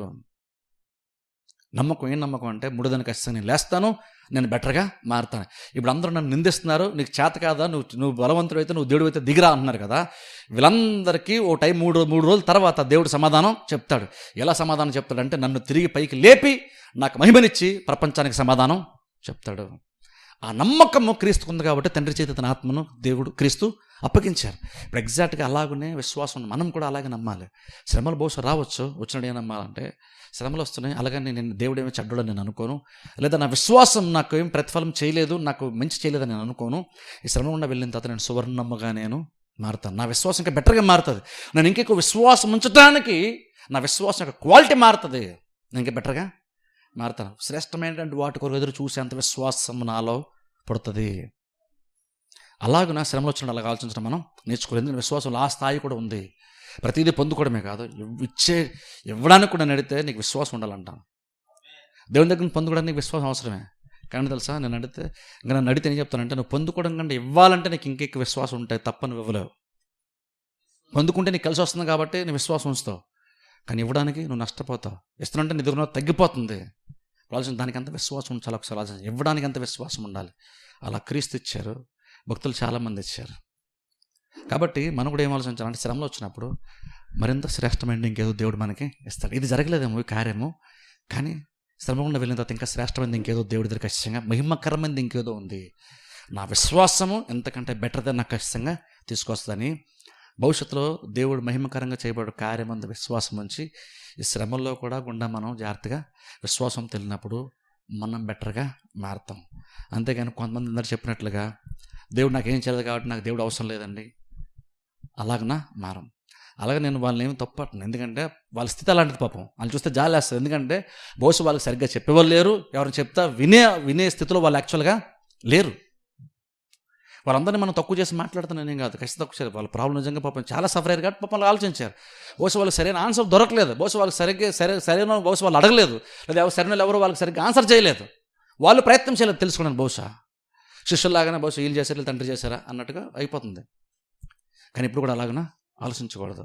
నిజంగా విశ్వాసం ఉంటే శ్రమలు గుండా వెళ్తున్నప్పుడు మనం ఏం తెలుసుకుంటామంటే మన విశ్వాసం ఇంకా బెటర్గా మారుతుంది. అంటే ఒక రకంగా శ్రమలో నేనేమి నష్టపరచు, నేనేం పాడు చేయవు, నేను ఇంకా బెటర్గా మారుస్తుంది, నీ స్థితిని ఇంకా బెటర్గా మారుస్తుంది, నీ విశ్వాసాన్ని బెటర్గా మారుస్తుంది. అందుకనే దేవుడు చెప్తా చూసారా, నువ్వు జలముల్లో పడి వెళ్ళినా నేను చెప్తే అగ్నిగుండా వెళ్ళినా అవి నేనేమి కాల్చవు. షడ్రక్ మెషక్ అబేద్నెగో అగ్నిగుండా వెళ్ళారు, వాళ్ళు బలహీనలై బయటకు వచ్చారా అంటే లేదు. అని ఏమంటారు, శ్రమలో ఒకళ్ళు అనుభవిస్తూ ఉంటే కనుక మనం ఏం గుర్తుపెట్టుకోవాలంటే, ఎలా అయితే ముగ్గురు ఆ షడ్రక్ మెషక్ అబేద్నెగో అగ్నిగుండా వెళ్తున్నప్పుడు 4వ వ్యక్తి ఉన్నాడు చూసారా, ఆ 4వ వ్యక్తి లాగానే శ్రమల్లో కూడా దేవుడు మనకు తోడుగా ఉంటాడు. ఆ విషయం మనం గుర్తుపెట్టుకోవాలి. అక్కడ విషయం ఏంటంటే చూడండి, అక్కడ 4వ వ్యక్తి కింద దేవుడు వెళ్ళాడు చూసారా, కానీ ఆ ఫరో చూసినప్పుడు ఆయన ఎవరో దేవుళ్ళకి కనబడలేదు, మనిషిలాగానే కనబడ్డాడు. అందుకే అన్నాడు మన ముగ్గురు నేసాక 4 కనబడుతున్నారండి అంటే ఈ ముగ్గురులాగానే 4వ కూడా కనబడ్డాడు. అంటే నేను ఏమంటానంటే ఒక దేవుడు కూడా వాళ్ళ స్థాయిలోకి దిగిపోయి మనిషిలాగా వెళ్ళిపోయి వాళ్ళకి తోడుగా అక్కడ ఉన్నాడు. దేవుడు అక్కడ అగ్ని నుండి వాళ్ళని తప్పించలేదు, కానీ అగ్నిలో కూడా వాళ్ళకి క్షేమంగా దేవుడు నడిపించాడు. నేను చాలాసార్లు చెప్పాను చూసారా, వాళ్ళ చేతులు కాళ్ళు కట్టేసి అగ్నిలో వేశారు, కానీ వాళ్ళు బయటకు వచ్చినప్పుడు వాళ్ళు ఏమి నష్టపడలేదు. ఏం నష్టపడి ఒకటే, ఏదైతే వాళ్ళని బంధించిందో అది మాత్రమే అక్కడ పోయింది, అది మాత్రమే కాల్చబడింది. వాళ్ళు సొంతంగా బయటికి వచ్చారు, బంధం పడుతూ అగ్నిలోనికి వెళ్ళారు, విడుదల పొందుకుంటూ బయటికి వచ్చారు. బైబిల్ చెప్తున్న మాట ఏంటంటే అగ్నిలోంచి వాళ్ళు లోపలికి వెళ్ళి బయటకు వచ్చిన తర్వాత కనీసం వాసన కూడా లేదంట. నాకు మాట చాలా ఇష్టం, వాసన కూడా వాళ్ళ మీద, ఆ వాసన కూడా అంటే వీళ్ళు ఇందులోంచి వెళ్ళి వచ్చారా అన్న కనీసం చిన్న క్లూ కూడా జనాలు అక్కడ లేదంట, వాళ్ళ బాడీ మీద కానీ అలాంటి చిన్నది కూడా లేదంట. అంత గొప్పగా దేవుడు వాళ్ళని అగ్నిలో భద్రపరిచాడు. అప్పుడు అర్థం ఏంటంటే శ్రమల్లో కూడా దేవుడు మనం తోడు ఉంటాడు కాబట్టి అగ్నిని చూసి మనం భయపడాల్సిన పని లేదు. ఒకవేళ జలముల్లో పడి వెళ్ళాల్సి వచ్చినా, అగ్నిగుండా వెళ్ళాల్సి వచ్చినా సరే మనం భయపడాల్సిన పని లేదు. అక్కడ నీకు విశ్వాసం ఉంచలేదు కాబట్టి, లేదా దేవుడు కార్యం చేయలేదు కాబట్టి అగ్నిగుండా వెళ్ళాల్సి వచ్చిందని కాదు.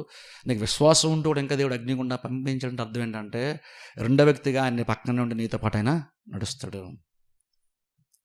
అందుకనే దేవుడికి ఆ ప్లాన్ ఉంటే నేను అందులో నుంచి పంపిస్తాడు. దేవుడు కనుక అందులో రాకపోతే నేను అందులోని దేవుడు యాక్చువల్గా పంపించడు. ఆ ప్లేస్లో కనుక దేవుడు నేను తోడుగా ఉండను అనుకుంటే నేను దేవుడు తన తోడుగా లేని చోటు నేను పంపించడు, నేను నడిపించడు. దేవుడు అగ్నిగుండా ఎందుకు పంపించాడు? ఏం అద్భుతం చేయొచ్చు కదా, సడన్గా ఫరో చచ్చిపోవచ్చు కదా, లేదా ఐగుప్తు రాజ్యం అంతా తప్పమని చచ్చిపోవచ్చు అందరూ కూడా. అప్పుడు అద్భుతం జరిగిందని అందరూ అంటారు కదా, ఈ ముగ్గురిని పడేయాలని చూశాడు, మొత్తం రాజ్యం అంతా నాశనం అయిపోయిందని. అలా కూడా మంచిదే ఓ రకం, కానీ దేవుడు అలా ఎందుకు చేయలేదు? ఫరోకి ఎందుకు భయం కలిగించలేదు అంటే దేవుడు అక్కడ ఒక రకం చెప్పండి, ఒక రకంగా సువార్తనే ప్రకటించాడంటాను. ఏమంటే ఇక లోకము శ్రమలతో ఉన్నటువంటి లోకం ఇందులో నువ్వు ఉన్నప్పుడు శ్రమలు చూసిన ఒక వర్రి అవ్వద్దు, ఎందుకంటే ఎందులో నేను తోడుగా ఉంటాను దేవుడు చెప్తున్నాడు. ఆ లెసన్ మనకు అక్కడ ఆ ముగ్గురు వ్యక్తులు బట్టి మనకు అర్థమవుతుంది. దేవుడు కొంచెం తప్పించకపోవచ్చు, ప్రాబ్లమ్స్ రావచ్చు, కానీ దేవుడు అక్కడ ఏం చూపించే ప్రయత్నం చేస్తాడు, అగ్ని నుండి తప్పించేస్తే వాళ్ళని అగ్నిగుండా వెళ్ళినప్పుడు కూడా నేను తోడుకుంటాను విషయం బహుశా నమ్మడం కష్టమవుతుందేమో. కానీ దేవుడు చూపించే ఒక రకంగా మనకు సువార్తనే ప్రకటించాడు. ఏమనంటే నువ్వు అగ్నిగుండా వెళ్ళినా సరే నేను తోడుగా ఉంటాను. కాబట్టి మనం చిన్న ఇబ్బందులు వచ్చినప్పుడు, నష్టాలు వచ్చినప్పుడు మనం విశ్వాసాన్ని క్వశ్చన్ చేయొద్దు, దేవుణ్ణి మనం క్వశ్చన్ చేయకూడదు. దేవుడు ఇంకనూ నమ్మదైన వాడే, దేవుడు ఇంకనూ మంచివాడే. నువ్వు విశ్వాసంతో గుండా అగ్నిగుండా లేదు, విశ్వాసంతో పాటు నువ్వు వెళ్తే నువ్వు ఇంకా బెటర్గా మారుతావు, ఇంకా ఎక్కువ విశ్వాసం వస్తావు, నువ్వు ఇంకా బెటర్గా మారుతావు, ఇంకా నువ్వు 10 మందికి ఆశీర్వాదకరంగా నువ్వు ఉంటావు. అందుకే కొన్నిసార్లు శ్రమలు గుండా వెళ్ళాల్సి వస్తుంది. వెళ్ళినా వరవద్దు, డౌట్ పడద్దు, విశ్వాసం విడిచిపెట్టదు, ఇంకా విశ్వాసం ఉంచండి. విశ్వాసంతో పాటు వెళ్ళండి, అందులోకి బెటర్ పర్సన్గా మారుతూ మనం బయటికి వస్తాం. ప్రార్థన చేస్తాం, అందరూ తల వంచుకెళ్ళి మోసుకోండి. మమ్మల్ని మిక్కిలిగా ప్రేమిస్తున్న మా పరమ తండ్రి, పరిశుద్ధ దేవ, మీకు వందనములు స్తోత్రాలు చెల్లిస్తున్నాం తండ్రి.